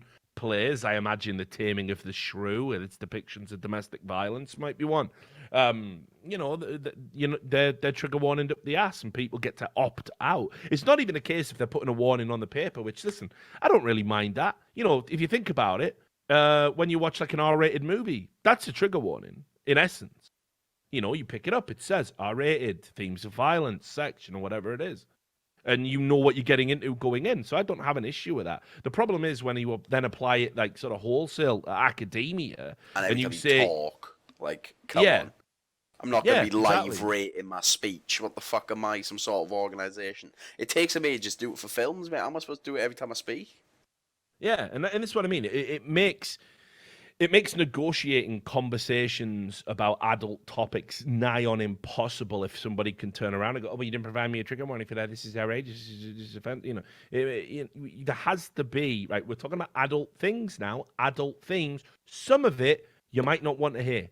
You might be being exposed to something that's not pleasant. But I mean, we've always agreed that being an adult gives you enough psychological tools to be able to deal with that in an adult way. And increasingly, we're saying no to that. But this is why this study was interesting, because I've always wondered, where this idea came from. And apparently it goes back to even earlier than you would think. It's not part of this new wave of what people unironically call social justice warriors or anything like that. It's actually, it predates that. Now, what you'll find is a lot of these things have been adopted by universities. A lot of the people who come up with the ideas start to walk it back and say, actually, it was a theory, and in practice, I can see that it was wrong. For example, famously, the guy who came up with the term microaggression and the theory of microaggressions has said that it's being applied to things that he never intended it to be applied for and doesn't agree with. And you see now with trigger warnings not helpful.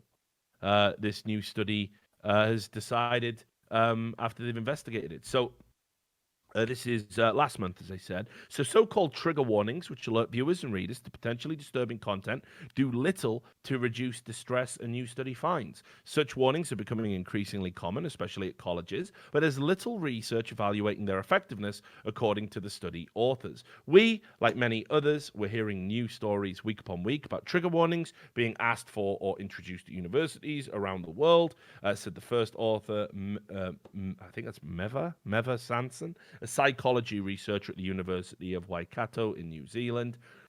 Findings suggest that these warnings, though well intended, are just not helpful. She and her other colleagues conducted a series of experiments with nearly 1,400 college students and online volunteers. Participants were exposed to the same content, but only some of them saw a message beforehand that would constitute a trigger warning. The trigger warnings had little effect on the participants' distress after exposure to the disturbing content, according to the researchers. The format of the content made no difference. Trigger warnings had little impact whether participants read a story or watched a video clip. The findings were published recently in the Journal of Clinical Psychological Science. The researchers also found that trigger warnings aren't effective for people who've experienced trauma, but the study isn't clear on how they would work for people with pre-existing diagnosed conditions such as anxiety, depression, or PTSD. And then they also add, the same author, Sanson, also adds, we must consider the idea that repeated use of trigger warnings encourages people to avoid negative material, and avoidance helps to maintain disorders such as PTSD. So not only does this study conclude that they're not helpful, there's also perhaps a further study to come that they might be harmful. So, I thought that was interesting, and unsurprisingly, one of the medical studies that hasn't been disseminated and plastered all over the internet because we have to pretend,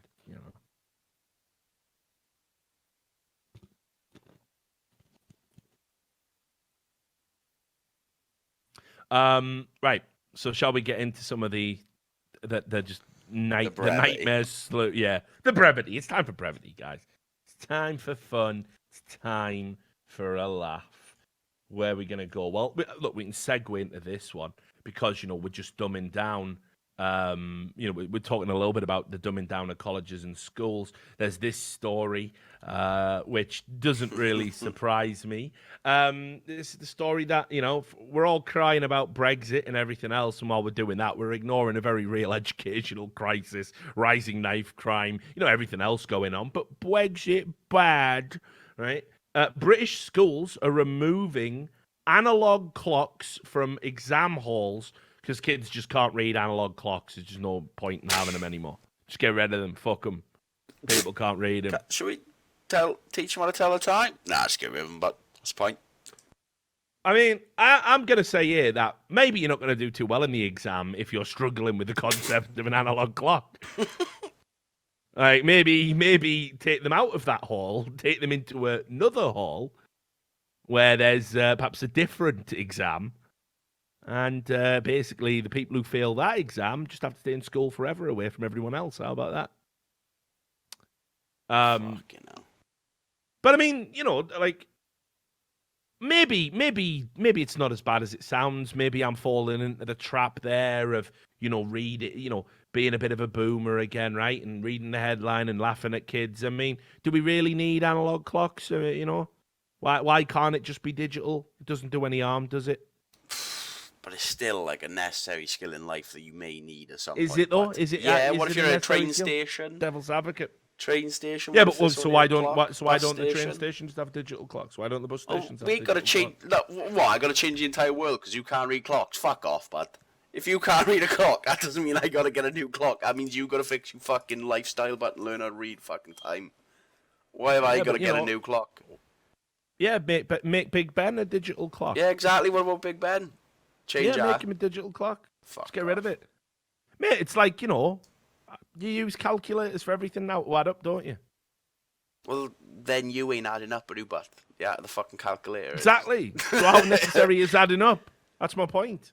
Well, you ain't How always going to necessary have is a it? fucking calculator on you, are you, but? Well, I better Or not if- be in a fucking situation where I have to do some quick math. Yeah, well, there we go. If I'm ever stuck in a, island and I need to count how many fucking rocks I've got, I'll be sorted. And I can tell the time with a sundial. I'll be ready, mate. So I don't know. I mean, maybe it's not the worst thing in the world, but I will say that the biggest story here is that there are kids at school who can't tell time. Yeah, exactly. Like, how are you even getting to doing your GCSE exams unable to tell time? Like, who's taking responsibility for that? Someone has to. Yeah, exactly. Surely. Because people are looking is like, oh yeah, but why would you know that? Because like when you go to school between the ages of 3 to like 10, you're not learning heavy shit. Weirdly enough, that's the kind of shit they should be teaching you then. How to tell? Because remember, the kids that are taking exams now are 16, so it's not like they'd just been born. But if they had just been born, maybe from the next generation, digital clocks will be the only way. But these cunts have been alive for 16 years, cunt, and they don't know how to tell the time. What do you mean? What do you mean? How does that sound?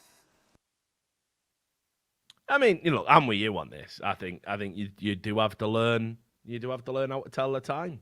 I'm on board with it. But maybe it's not that bad. Maybe it just sounds like everyone, kids these days are morons, which they are. But I mean, you're allowed to be a moron when you're a kid, to a certain degree. I agree, but also, well, I don't know though. It's not the kids that I'm flaming. It's the education system. If kids can't tell the time, someone's fucked up, and it ain't the kid. Because obviously they don't need to, like you said. They've got a phone, haven't they? I guess the problem is, right, if you do let morons grow up as morons, you end up with situations in real life where the morons do moron things, and that does become a problem. So the next story here, I've linked the same one twice. Ignore that. This one. This is an example of what happens when you let kids go through school and you don't teach them stuff that, it's not essential, but you probably should know about it. This goes back to January. I wanted to do this on the show. I just couldn't believe it. But we just never had time. We never had time to talk about it. So this was in the Metro. A blind woman told to get off the bus because guide dogs can't be black. What is that? A blind woman was told to get her fucking dog off a bus by a passenger who didn't believe guide dogs could be any other colour than yellow. Why? Because they stick out more like... They have to be luminous, otherwise how can you see them? That's what happens if you grow up without being able to tell the time. You turn into this fucking meth on the bus, man. Right? What time is it? Taylor. Got me phone. Megan Taylor, 22, was on the bus with her guide dog. Is that Rowley or did you say Rowley? Is it Rowley? I think. Yeah, Rowley, yeah. Rowley, when the unnamed woman approached her and said, Why is there a fucking dog on the bus? Look at the picture, right? He's got high vis on, so what do you think he is, a builder? Like, why else would he have high vis on and be on the bus, you mad cunt? He doesn't work around ordinary Yeah, job, he's way to work, man. Yeah, That's why he's on a bus. fucking drinking a tinny, like, oh, fucking graft today. Like, you should have seen all the sand Can't that you was see? carrying on my He's got back. he's got his high vis on. He's got to get some fucking brick down over by there. Exactly. He's not fucking a railway engineer, is he? But it's very obvious he's doing a job. Oh, and she got sunglasses on, right? A man she did at the time. So that's what I mean. Maybe you should teach people about, blindness. Yeah, that's what I'm saying. Yeah, right. If you see a dog in an eye vis, he won't do bricklaying. When Megan tried to politely explain that Rolly was an assistant's dog, she claims the woman called her a liar because guide dogs are yellow. Guide dogs are yellow Labradors, and your dog is black. Megan from Merseyside said, nah. Is it? Is it? I don't know. I don't even know what black is. I was born blind. What is that? Right? Megan from Merseyside said, I tried to explain to her that guide and assistance dogs can be any colour. Like, here's the thing, right? Why does this absolute wreckhead? First of all, who are you? The fucking bus police. Who are you? Who the fuck are you, bus police? If the driver's all right with it, how about you sit down, shut the fuck up, drink your can of spesh, and just let me do my shit? And he's Fucking trained bus anyway. police. He's like straight pissing on way, running around, jumping on people, pissing on floors. He's probably sat The there woman minding who his own complained was business. doing Yeah, that. Exactly.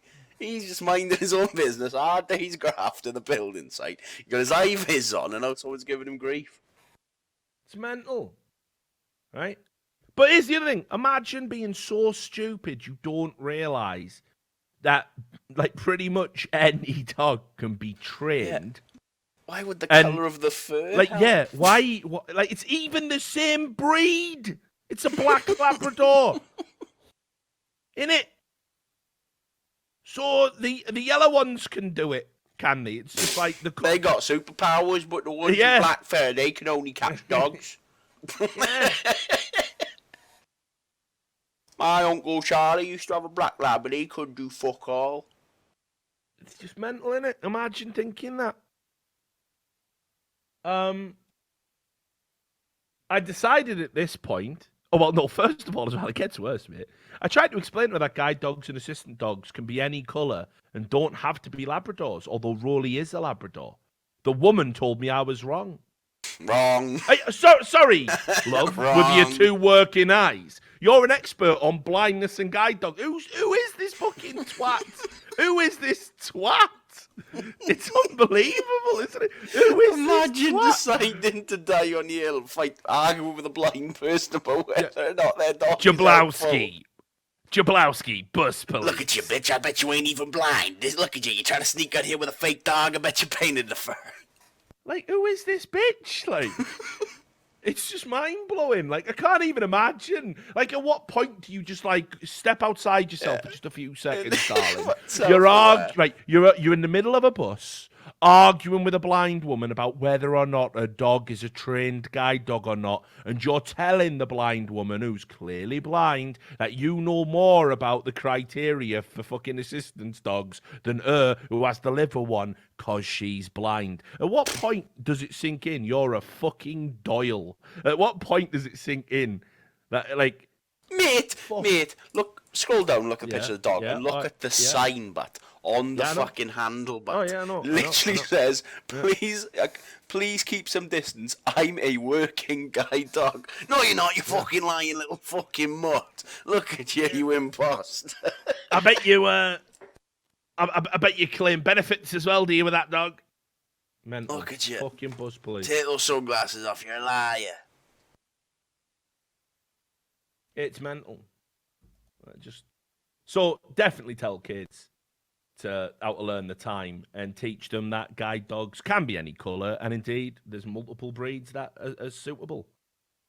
Probably should tell kids that one before they get on the bus and go mental. All right, what else have we got? I'm leaving the brown out, mate. I'm still leaving the brown. Could go to Big Ed. Big Edding. No, we'll bring the fucking Dragon Ball character in a minute, mate. Let's talk about, again, we all like to have a laugh at how farcical Britain is and how farcical British police is. Right, let me tell you, right, people thought Hot Fuzz was a comedy. Oh, it weren't. Based on a true story, Hot Fuzz. You know, the police, they're going out there, aren't they? They're knocking on your door. Excuse me, sir, did you send that mean tweet? Did you say there were only two genders? Also, something else someone got banned off Twitch for, apparently, but whatever. I am not endorsing that view. I'm just talking about it, Twitch. Got me. You know, did you send that mean tweet? Yeah, I did, yeah.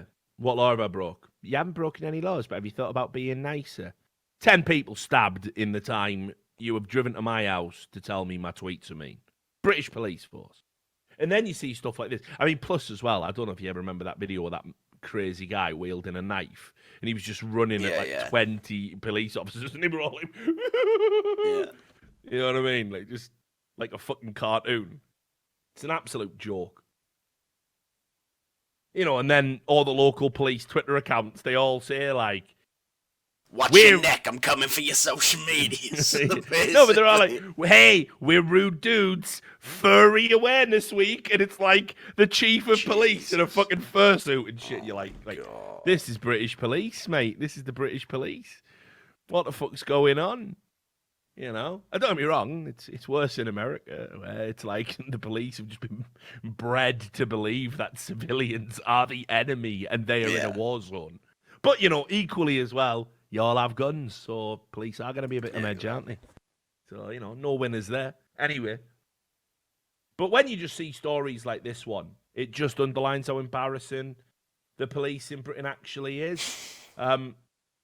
This is footage of police in Scotland at Murdyston Park in Inverclyde. They got called out to one of the worst things a police officer can ever have to deal with. A rogue swan. He's gone off kilter, this swan. He's gone rogue. Yeah, the rogue swan. So here's video footage of them trying to detain this rogue swan using riot shields and bread. The first weapon it is in the line of defense against swans. Make sure you got some bread, preferably stale bread. And yeah, this actually is like Hot Fuzz in real life. Do you want a 3, 2, 1 this shit? 3, 2, 1, go. In the morning, it's Edinburgh Sheriff Court giving evidence to defend this defamation claim. Still stand by your column, I told the church that so you could step into the previously regularly called her a liar. She said Look she at that was. Larry She swan. agreed that had given her 3 police officers. I don't know. Look in. Look how they're keeping the distance, man. No, are on go inside that. I'll leave this one. It's more than a year since the pioneering treatment PrEP. Mute it, like I don't need the TV noise in the background. Yeah. That's adding nothing to Is this. class, a Scottish socialite. He's had his fucking gyro, and he's just watching Trisha or something, and staring out his window, filming one. Oh man, The swan's living the dream, man. 4 people following it around, feeding it bread, but he's like, "What the fuck? Have I rubbed the fucking magic lamp or something? What's going on here?" Just like that's 3 police officers. You've been taking a fool by a sake. swan. Look at this swan, mate. The swan knows he's had you when he's eating all your fucking bread. Mate, I'd have just fucking tased it. Like, I'd have just deployed the tase. Mate, I'd have tased it. No, I'd have tased it. Like, just fucking put it down. There'll be none of that flapping shit. That's a good Trying comment. to break my the arm. swan going, am I being detained? Am I being Yeah, detained? Am I being detained? Am I being detained? No, you're free to go. You're free to go. I'm being detained. Why are you following me then? Why are you following me? Am I being detained? I'd have just tased him, mate. I'd have just First fucking Amendment straight tased freedom. him. First Amendment freedom. I'd have straight just. I'd have put the swan down, tased him, cuffed it, and just fucking left it there to fucking simmer down. Because it's just out, it's just out of control. So from swans to the Easter Bunny. Right? Breaking story, big news here. They always say like how people handle fame and recognition and stuff, and being a public figure, it can be difficult at times. And there's probably no one more famous at Easter. Certainly, I mean, you got Jesus pretty much, and then it is the Easter Bunny. Nah, Easter Bunny first, mate. Well, you Nah, think Easter Bunny's more all the famous kids than don't know Jesus? about Jesus, mate. They know about chocolate eggs every Easter. They know about that. Yeah, maybe. I don't know, actually. I've never really thought about it. But I would have thought, certainly in Britain, surely Jesus is more famous than the Easter Bunny in Britain. Yeah, maybe. I don't know. Who knows, mate? Kids these days. I know, right? Can't tell time. Don't know who about fucking old Jesus. Yeah, the old Yeezy himself. Old Yeezy. Easy coming Crizzle. back and dying for our sins and all that. Right? Yeah, that's another thing, by the way, dickheads. I've seen people typing this 50 times in the chat. Ha! This has turned into I hate it here. Yeah, I told you it did. Been saying that for every episode. Every time you keep telling me to bring back I hate it here. This is I hate it. I can't stop my hatred for the planet and what we are, what I am, what you are. It's just all one big joke. I'm like the comedian in the Endgame, just seeing too much, just drinking whiskey, laughing alone until someone throws me out a window. Make it soon. Anyway, the Easter Bunny. I think this looks bad, but maybe I'm wrong. But he was being heralded as being a hero in this story. And you know how it is at Easter. People get sauced up. And then one guy was taking it too far and got into a physical altercation with his girlfriend. And fortunately for her, the Easter Bunny himself was on hand to come out and leap to her defense. So I'll let the video do the talking, Sam. All right. Ready for a 3, ready? 2, 1. Hang on, he's having a load. Number 3, 2, 1. 3, 2, 1, go. Oh, did you get ads? Nah. Ah, sorry. I'm 15 seconds behind. Easter Bunny, This guy's fucking Basil Brush in the fucking house. Boom, boom. Yeah, it's unreal, isn't it?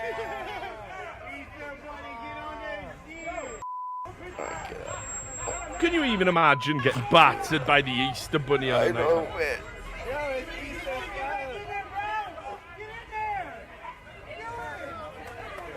He was shaking.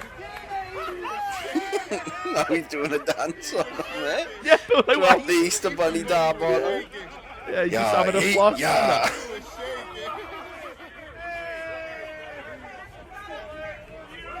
Like, he's literally off him. He's Like. tweaking, that guy, but he looked mental. The guy Look. who got it. Bro, leave it alone, bro. So there you go. It's a story for the ages. Having a night out, getting into an altercation with your girlfriend, and who comes to the rescue? It's only good guy Easter Bunny. Hippity Straight hoppity. back. And what's mad is, right, like, I mean, in the UK, and I know this firsthand, the Easter Bunny would have been arrested. Oh, yeah. 100%. But, like, the police officer was just talking to him while he was just stopping on the spot. Yeah, straight smashed him. Florida's wild as fuck, can we just admit that? Oh, I think they even in Florida have accepted that a long time ago, mate. No, but I mean, it's too wild. Okay.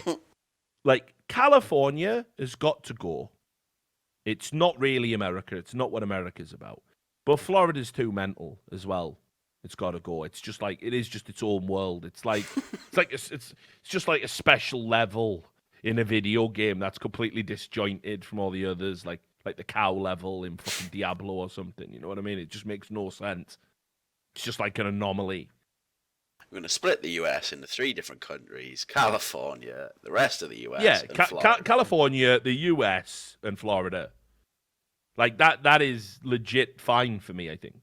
Because I watched like a YouTube video the other day. I watched it. It just come up while I was down the YouTube rabbit hole, sleep pattern wrecked, as we've been doing this 1-to-1 game on tournament.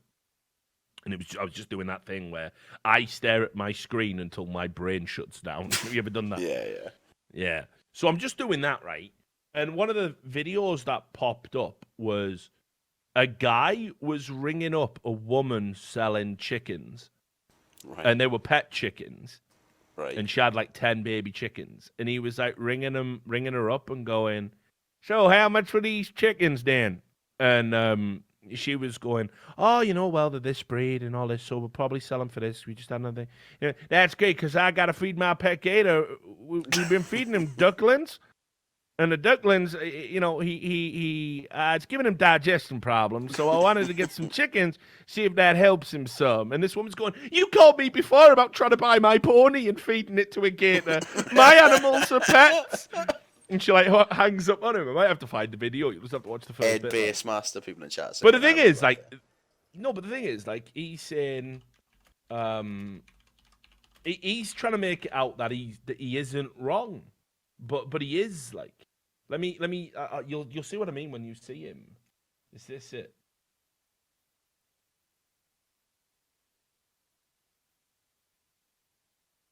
Yeah, here you go. Right.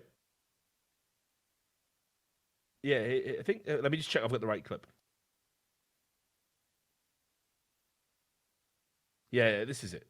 Right? Just play this. Because the guy's trying to present himself as a parody of the average Florida man, while being very clearly the average Florida man. Well, so this guy does prank calls. I don't think he normally looks at. Obviously, the teeth aren't great.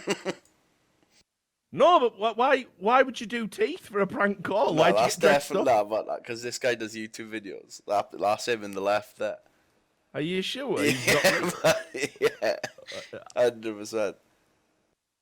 That's why he says Craigslist prank call, but those teeth aren't real. Yeah, no, I know it's a prank call. Yeah, the teeth ain't real. But he looks wrong. He's 100% wrong. Like, Hey, do you want to play the clip? yeah. All right, 3, 2, 1, go. Hello? Hi, I'm calling about the Basilk chickens for sale. Yes, right now I've already sold them all. My female is sitting on 10 eggs right now, but all 18 are gone. I have one black female, but a lady's picking her up today. Darn, damn it. As soon as they hatch, I try to get rid of them, so... well, I'll take them. I'll take them. Yeah, I'll take them. Yeah, I got, she bred with my white silky roost, so they should all be white. Oh, okay. Well, I'm not really worried about the color. See, I'm switching my gator's diet. I have them on ducklings, and we want to switch them over to chickens to see if it helps his digestive system. You have you have what on them? Well, I got a 6-foot gator, and I want to switch his diet. We've been feeding them ducklings for the last 2 years. I think I spoke to you before. You called me about my horse to feed to the gator. We have our animals as pets.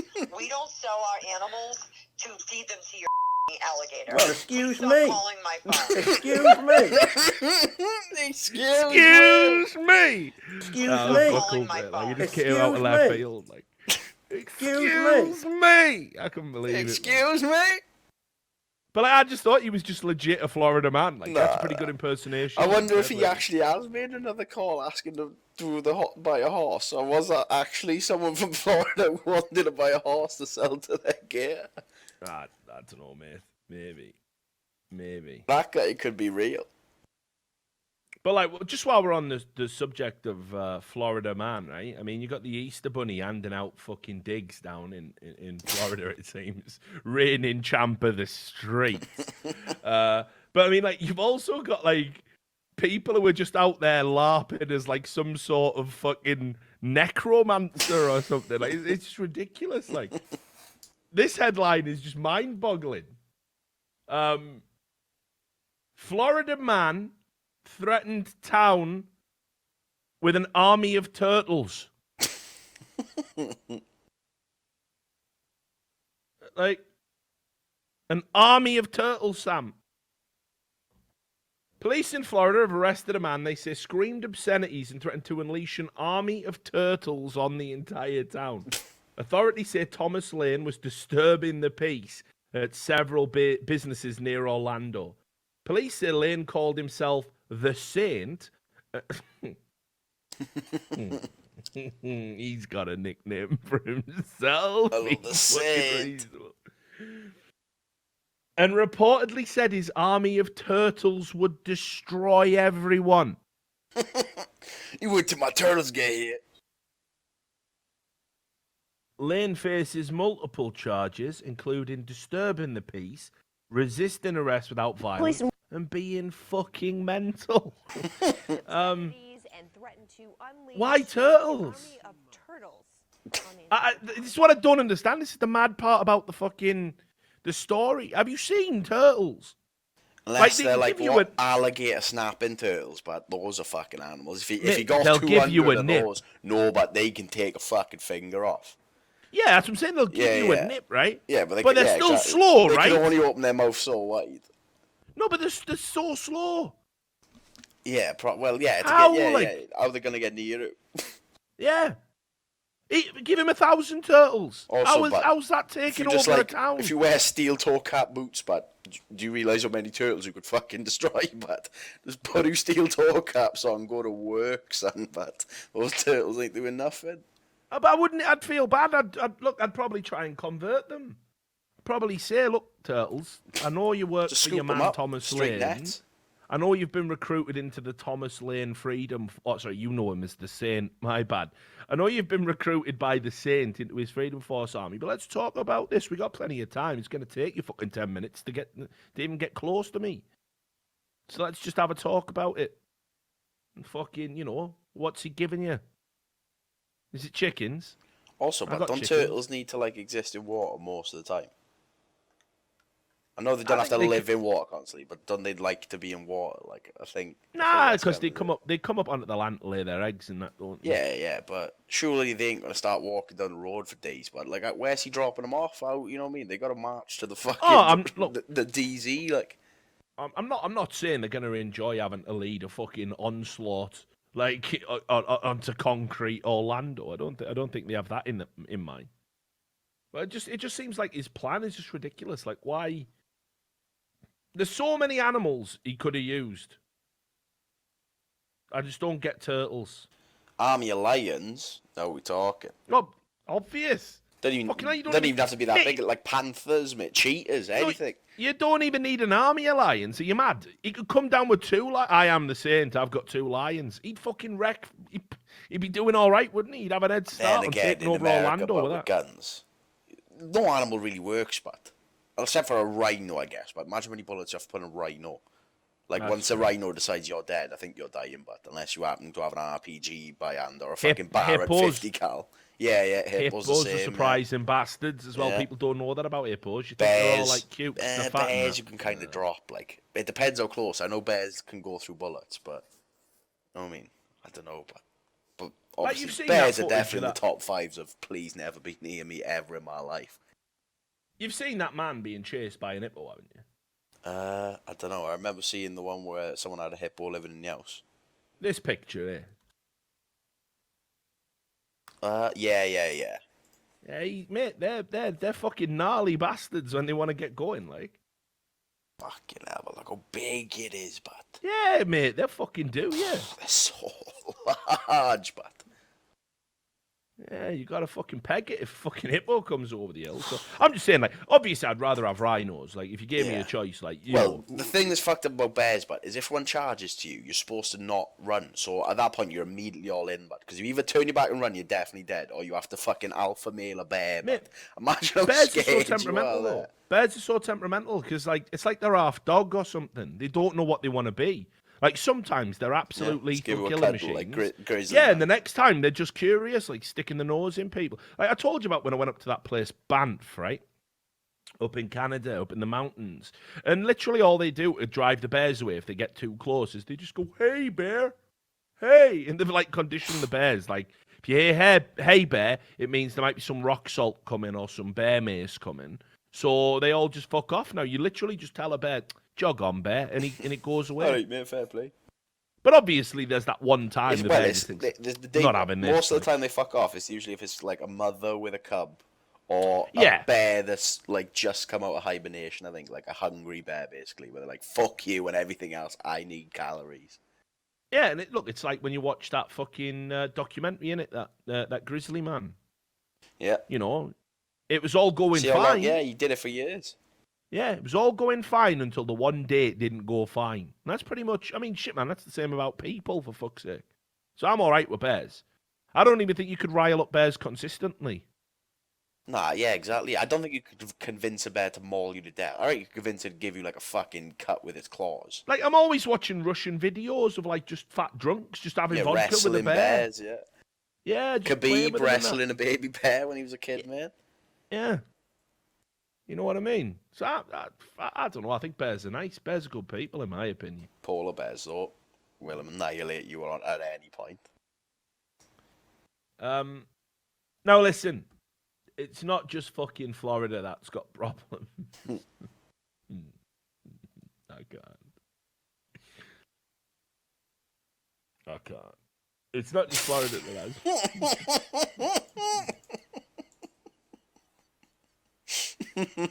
Not just Florida that has problems, right?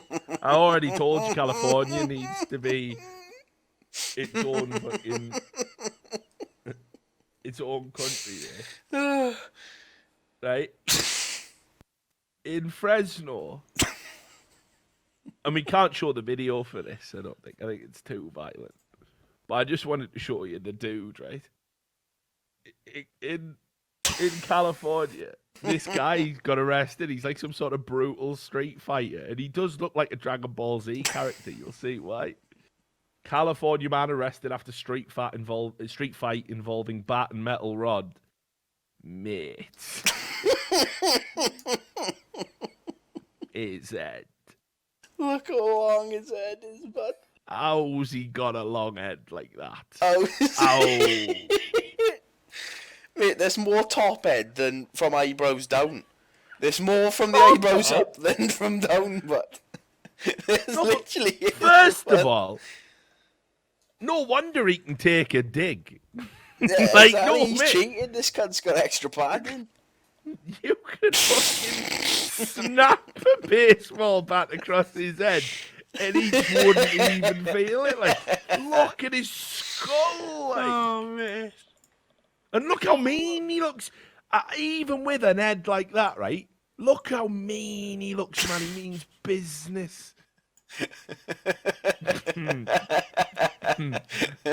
in the chat say Kiadi Mundi. Like, Kiadi Mundi, like. Yeah, the fucking Jedi. Like, that's unreal. That's like a 6 head.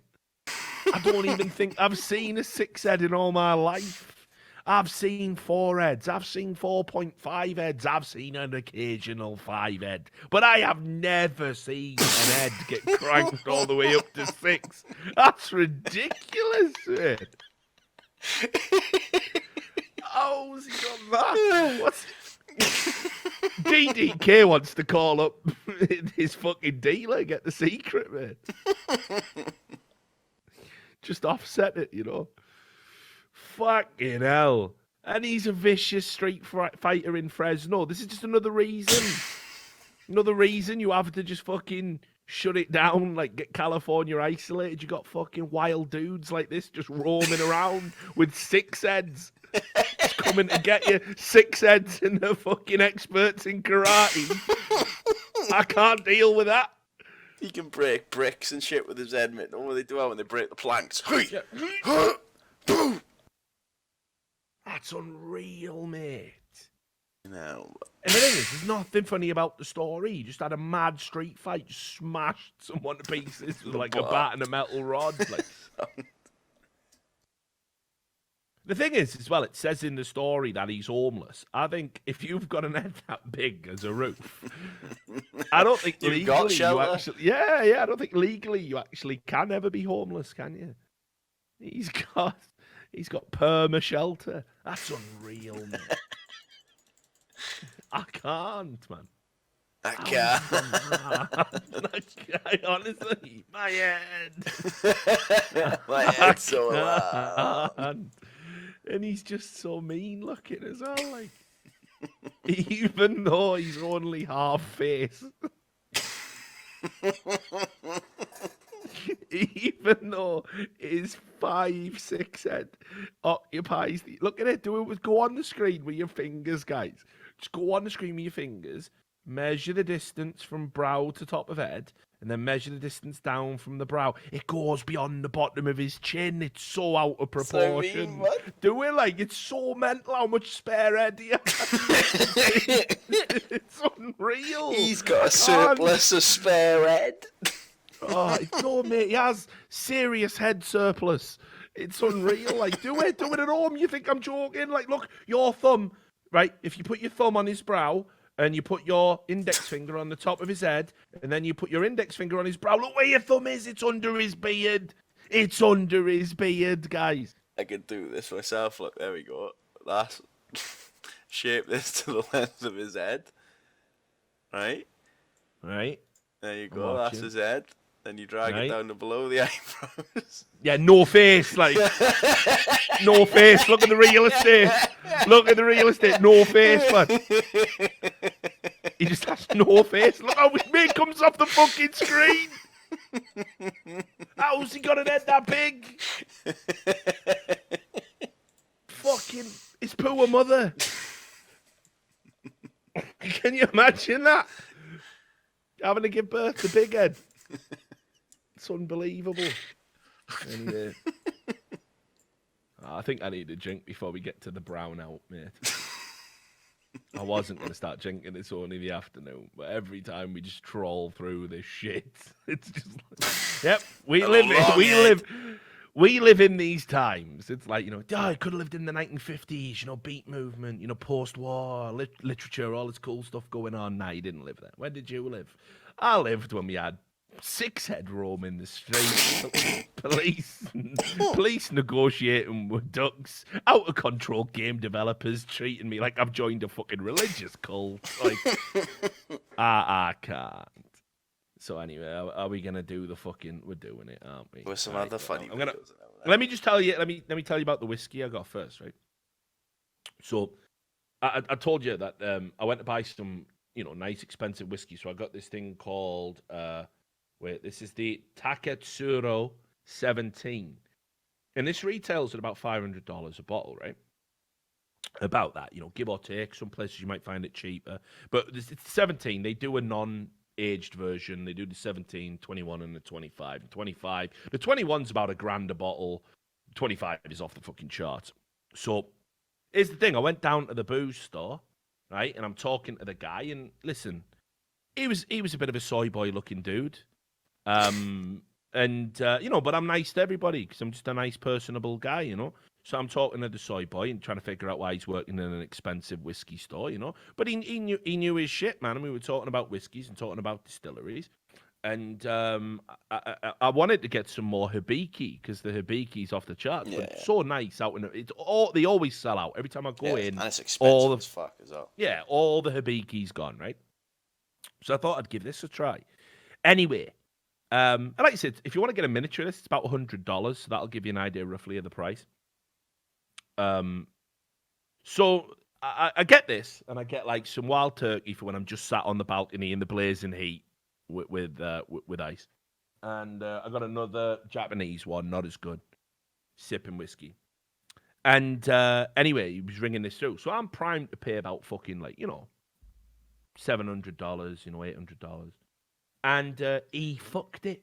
He rang it through like it was an $80 bottle of whiskey like the others. So I paid about $200, mate. What a fucking steal. Like it cost me about $256, like for all 3 bottles. So this is a fucking prize.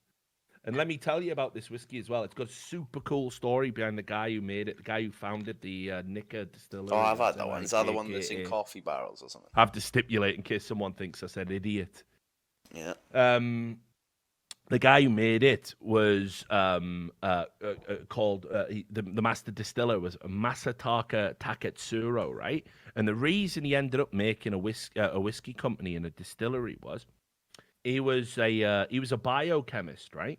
And in like 1918, he left Hiroshima, right, where he lived, and he went to study at the University of Glasgow. He was studying like organic chemistry, and And he got really into the idea because, whiskey was a big part of the culture and alcohol. So he got super into the idea.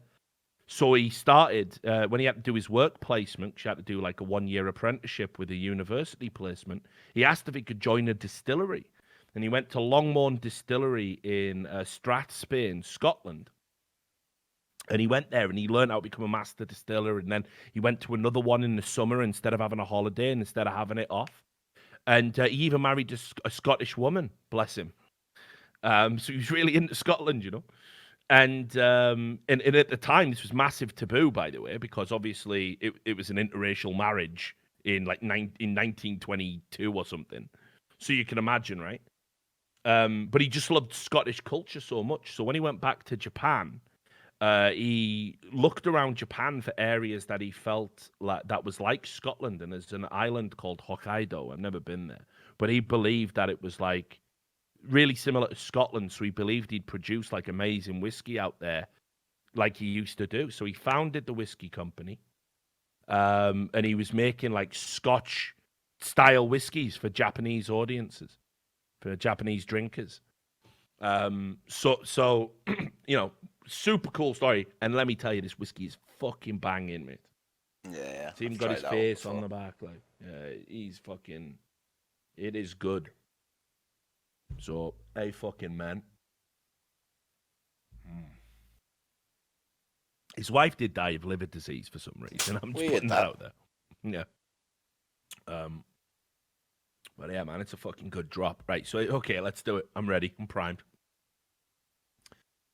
Let's do the porn thing first. Let's do the porn as if that's preferable. Let's do the porn, shall we? Keep it light. No, but it's funny. It's funny, isn't it? All right, so over in Michigan, there was this story coming out, right? When we talk about the incel movement being out of control, because actually there was yet another article coming out talking about who are the incels. I think it was on Motherboard or something ridiculous. Who are the incels? Why are the incels the most dangerous people in America? Like a bunch of fucking losers who can't get laid. They're the most dangerous people on planet Earth right now, apparently. So anyway, this is what an incel looks like. This isn't what incels do with their time. So this is the story that over in Michigan, a 40-year-old man is suing his parents after they threw out his cherished porn collection worth $29,000. Like, how do you accrue $29,000? How much space it takes up, mate? It takes up an entire room, but obviously you fucking throw that out. And also, if you want a porn room, but you can't have it at home in your parents' house, like if you want to live the dream and work hard so you can have 30 grand of porn in your own house, you live the movie, but you've left them in your mum's. It's mental. Right, listen to the fucking bullet points on this story, Sam. A Michigan man is suing his parents, saying they threw out his decades-old porn collection worth $29,000, a local Fox affiliate has reported. A lawsuit filed in federal court in Michigan. Isn't Moses from Michigan? Yeah, he is. Yeah, he's not 40, is he? I don't know. A lawsuit filed in federal court in Michigan said the man had moved back in with his parents for a while after a 2016 divorce. Wonder why they got divorced? He married his fucking body pillow, didn't he? It still left. It just didn't work out. Yeah, she still left it. She couldn't handle it.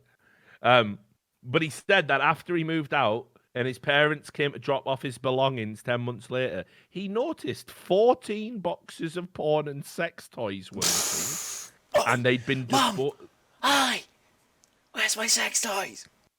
He's seeking nearly $87,000 in damages, but says some of the movies lost are priceless and irreplaceable.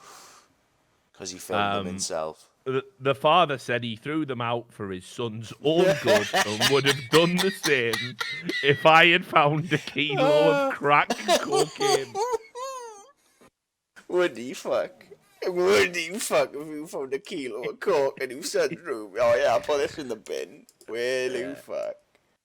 Never knew that. Here's the thing though, right? Let me tell you, right? Like, I have got a little bit of sympathy for the porn dude, right? I'm going to tell you why. Because There used to be this movie, right? It was called Jetpack 3. No. But you know the Billy Crystal mob thing where Robert De Niro analysed this? Yeah. Well, analysed that, sorry. Yeah. Well, anyway, there was one called Analyze This, right? And it's not even about the film, but at the start of it, right, it had this trailer, which was like all their other movies that the same company had made, right? And they synced up. They did this music, and I remember it was like duh, ch, duh, duh, duh, ch, duh, duh, ch, duh, duh, ch, duh, duh, ch, duh, duh, duh, ch, duh, duh, ch, duh, duh, duh, ch, right? And it was like that, right? On a loop, showing all the movies. But what it did was they'd synced up all of the bits of the sex in time with the drums, so if boobs banged together, it was a symbol, you know, like it was mental. Like it must have took them ages, and I've looked for it everywhere, and I can't find it. You know, so he probably had that, right, and it was so funny. You used to just put that on and play it to people. Have you seen this? Richard, are you putting on that weird porn trailer? Yeah, look, the drums. And it was super catchy. No, it was super catchy as well. But it went. We lost it somewhere. I can't even remember. Round about the same time, I bought everyone a copy of the One Arm Boxer that I made you watch. Yeah. But yeah, just gone forever. I'd do anything to get it back. Sure, someone's got one on a VHS at home, mate. Somebody must have my tape. Somewhere in the world, maybe. Do you reckon my parents threw it out? For your own good. Yeah, can I sue them? That's why my kilo of coke went missing and up. Oh, someone's breaking in through the skies. They're in the trees. But anyway, there's some other details. Yeah, he goes on, the father, he says, I did it for my son's own mental welfare. Someday I hope he understands, right? But then down here, it says, before launching the legal challenge, the man reported the incident to the police, but the police refused to file charges against the parents. The man sent one officer at Ottawa County Sheriff's Office 44 emails listing every vintage porn movie that had been destroyed. 2 of the titles lost included Frisky Business and Big Bad Grannies. Fucking hell. As if he's got them all written down, but he's catalogued every single one as well. I'd love to see that Google sheet, like. Pay money to see that sheet. Pornhub. This is mental. Pornhub get involved, right? Pornhub, one of the world's most popular pornography websites, has weighed in. Oh, here we go. Is this like people giving money to Notre Dame? Pornhub's going to help him rebuild his collection. Not to worry, we also have a copy of Frisky Business. Please, well, the asteroid has to come. Like, it's the only way. It's the only way, man. Pornhub, one of the world's most popular pornography websites, has weighed in and offered the man a lifetime subscription to its premium service if he drops the lawsuit. Pornhub told Insider, we're very serious about lending a helping hand and helping this family patch things up. Pornhub just bringing people together, you know? Like always. Yeah, like always.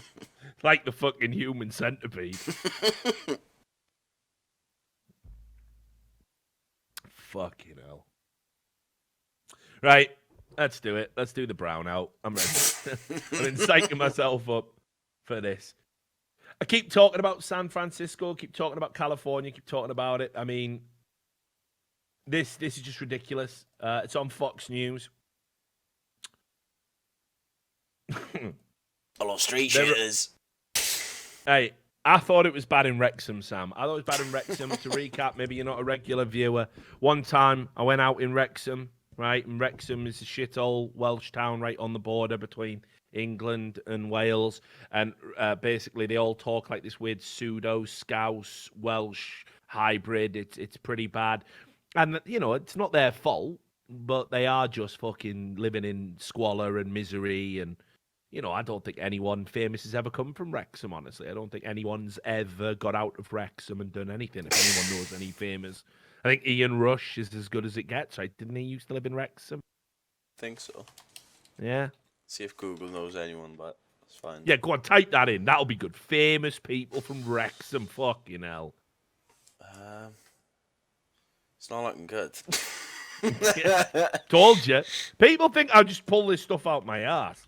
Famous people from Wrexham. Who've we got? I thought that it was said Johnny Wilkinson, but it's John Wilkinson, who became known as Iron Man Wilkinson, who was an old farmer and iron worker.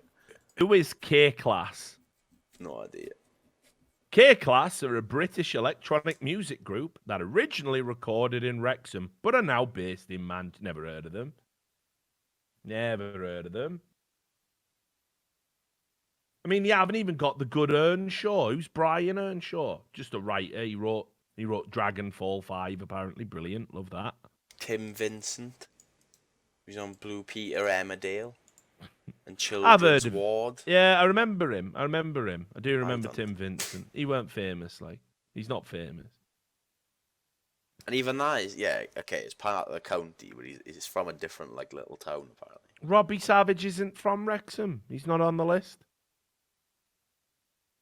MC Burberry. Oh, yeah, I remember him. He might be from Wrexham. Robbie Savage is from Wrexham, apparently. There you go. Oh, is he?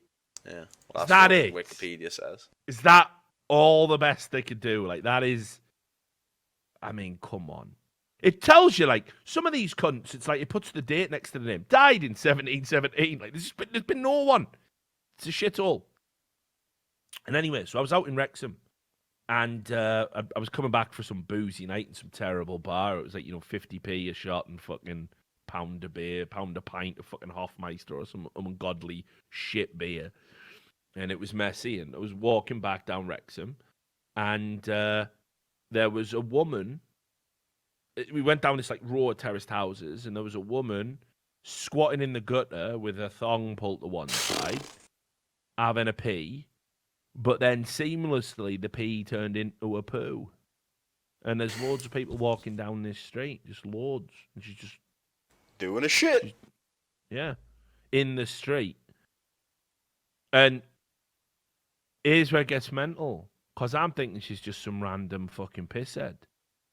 Someone comes out of the house and looks at her and says something which I couldn't quite make out, and I thought, well, fucking obviously this person's going to be kicking off because someone's having a shite outside their house. You know what I mean?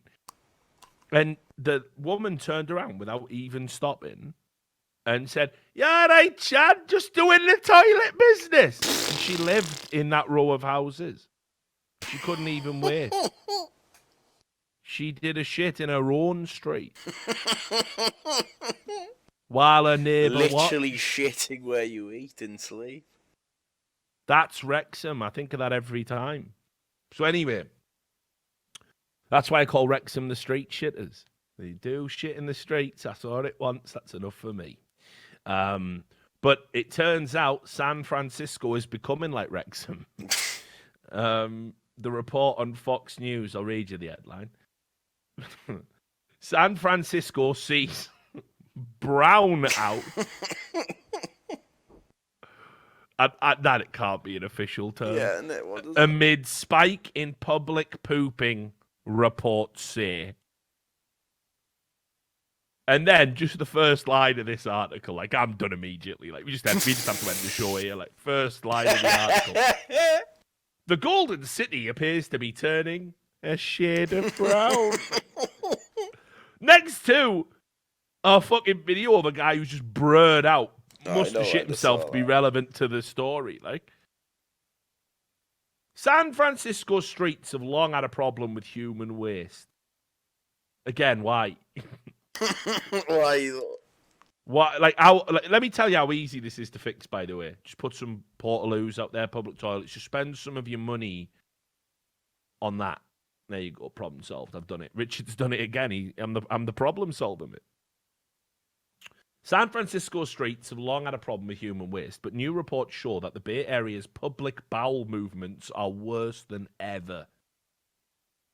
The poop data was released by Open the Books, a non-profit government watchdog which includes all cases closed by the San Francisco Department of Public Works since 2011. They actually have a thing called the Poop Patrol, who go around cleaning up human shit off the street. Oh, I bet they love their job as well. Like, there were over 5,000 documented cases in 2011, but according to the data in 2018, that number has rose more than fivefold to over 28,000 reported cases. That's 28,000 times someone's just Got had a shit in the shit. street. Yeah, in the street. that's how many times people have found the shit on the street. Imagine how many shits they go undiscovered.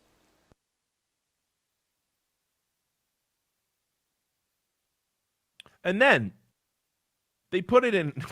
They didn't need to, but they put it in a graphical format. Yeah, to show it. Brown, of course. Oh, did you show that? Did you? Yeah. Like, look at that. I can't even see the place. It's just shit. Now, obviously, I need to add, I don't think the poos are to scale on that map. Oh, wait, you mean the map? No, I forgot about the graph. Yeah, where's the map? Oh, yeah, no, not it the on here? graph, mate. I'm talking about this. I'm talking about the actual map of the area where they've marked every human shit. Fucking shit. Fucking hell, but. What happens as well, like, you know, here's the thing, it's like crime. It's not just the reported shits. Yeah, exactly. What about all the shits that, you know, they're small, they get trodden up. But look at it. People are having heavy ships in the top right, but heavy shits up there. Oh, mate. That's the prime location, isn't it? That is Shitsville. Welcome to Shitsville. And, you know, there is a serious component to this. I've talked about this before on stream. That what you'll find is, you'll find a lot of right-wing types who are going to tell you that, like, this is an immigrant thing or whatever. And, of course, it's not. It's just about the state is so overburdened with public relief programs, a lack of housing, cost of living increases through the roof. And you'll see, like, lots of fucking, you know, right-wing people try and, you know, push that, you know, it's an immigration problem. It's not. But now it is having a serious impact on health, because we're starting to get medieval diseases come back. We're starting to get typhoid come back. We're starting to, you know, and this is part of the reason why. You know, you've got all this shit in the streets. You've got this fecal problem. And this is now, you know, this was a report on, hang on, I'll give you the link here, Sam. Kaiser Health News, where it just shows like the conditions people are having to live in, and you know, we've got all these like diseases, you know, like I said, typhus is there, you know, all this stuff that we thought we had licked, and now you start combining it with the fact that California, you know, a lot of fucking anti-vaxxers over in that neck of the woods, and a lot of people who you know, don't like the idea of the government injecting and protecting the kids who are having measles epidemics come out in LA. Like, there's gonna be a convergence of circumstances over there that's gonna lead to something very bad if they don't get their shit together. No pun intended.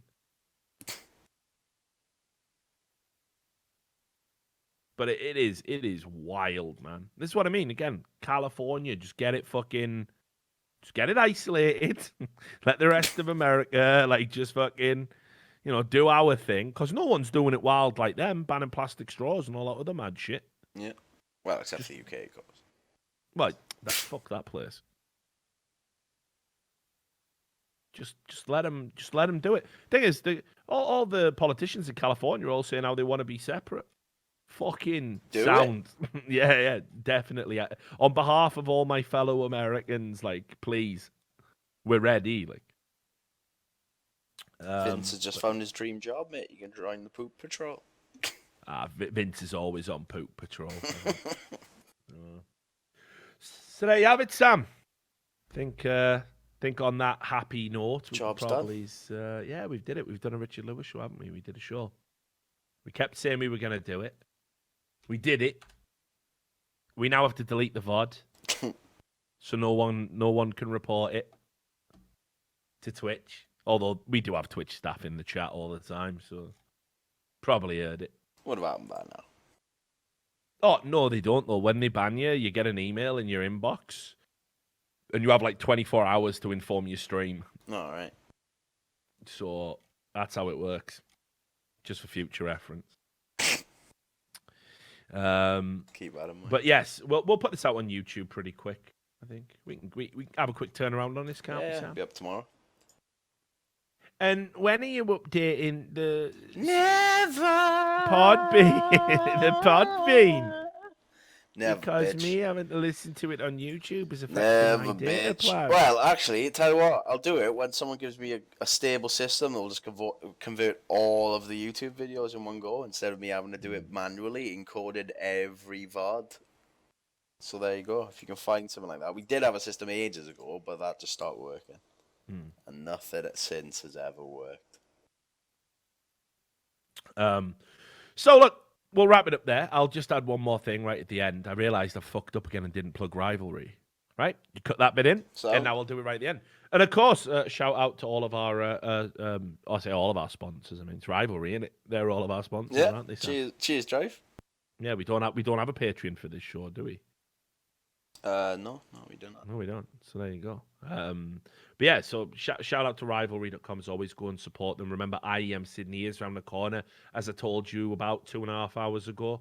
So definitely go and check that out and see what they're going to be doing on the platform. And also, one other thing that I want to plug. I was busy for Deserto the past few days, and I did an interview with Semphis. Right now, Semphis is an outspoken guy. He talks a lot about Counter-Strike and all of that stuff. But we had a very good conversation where we talked about players being like fat shamed, getting healthy, losing weight, Adderall usage in esports, cheating in CS:GO, and Semphis laid it all bare. I retweeted it. It should be the most recent tweet on my Twitter timeline, but you can just go to the Deserto YouTube channel. Might even be up on the CS:GO subreddit by now. I don't know. I'll probably tweet it out again after this show, but definitely go and check that out because it was a really good interview and lots of fun talking to Semphis and everything else. So it's been great hanging out. It's good to get the show back. We'll probably do another episode soon. But to all of you, take care. Stay away from games developers, kids. And we'll see you on the next episode of the Richard Lewis Show. Peace.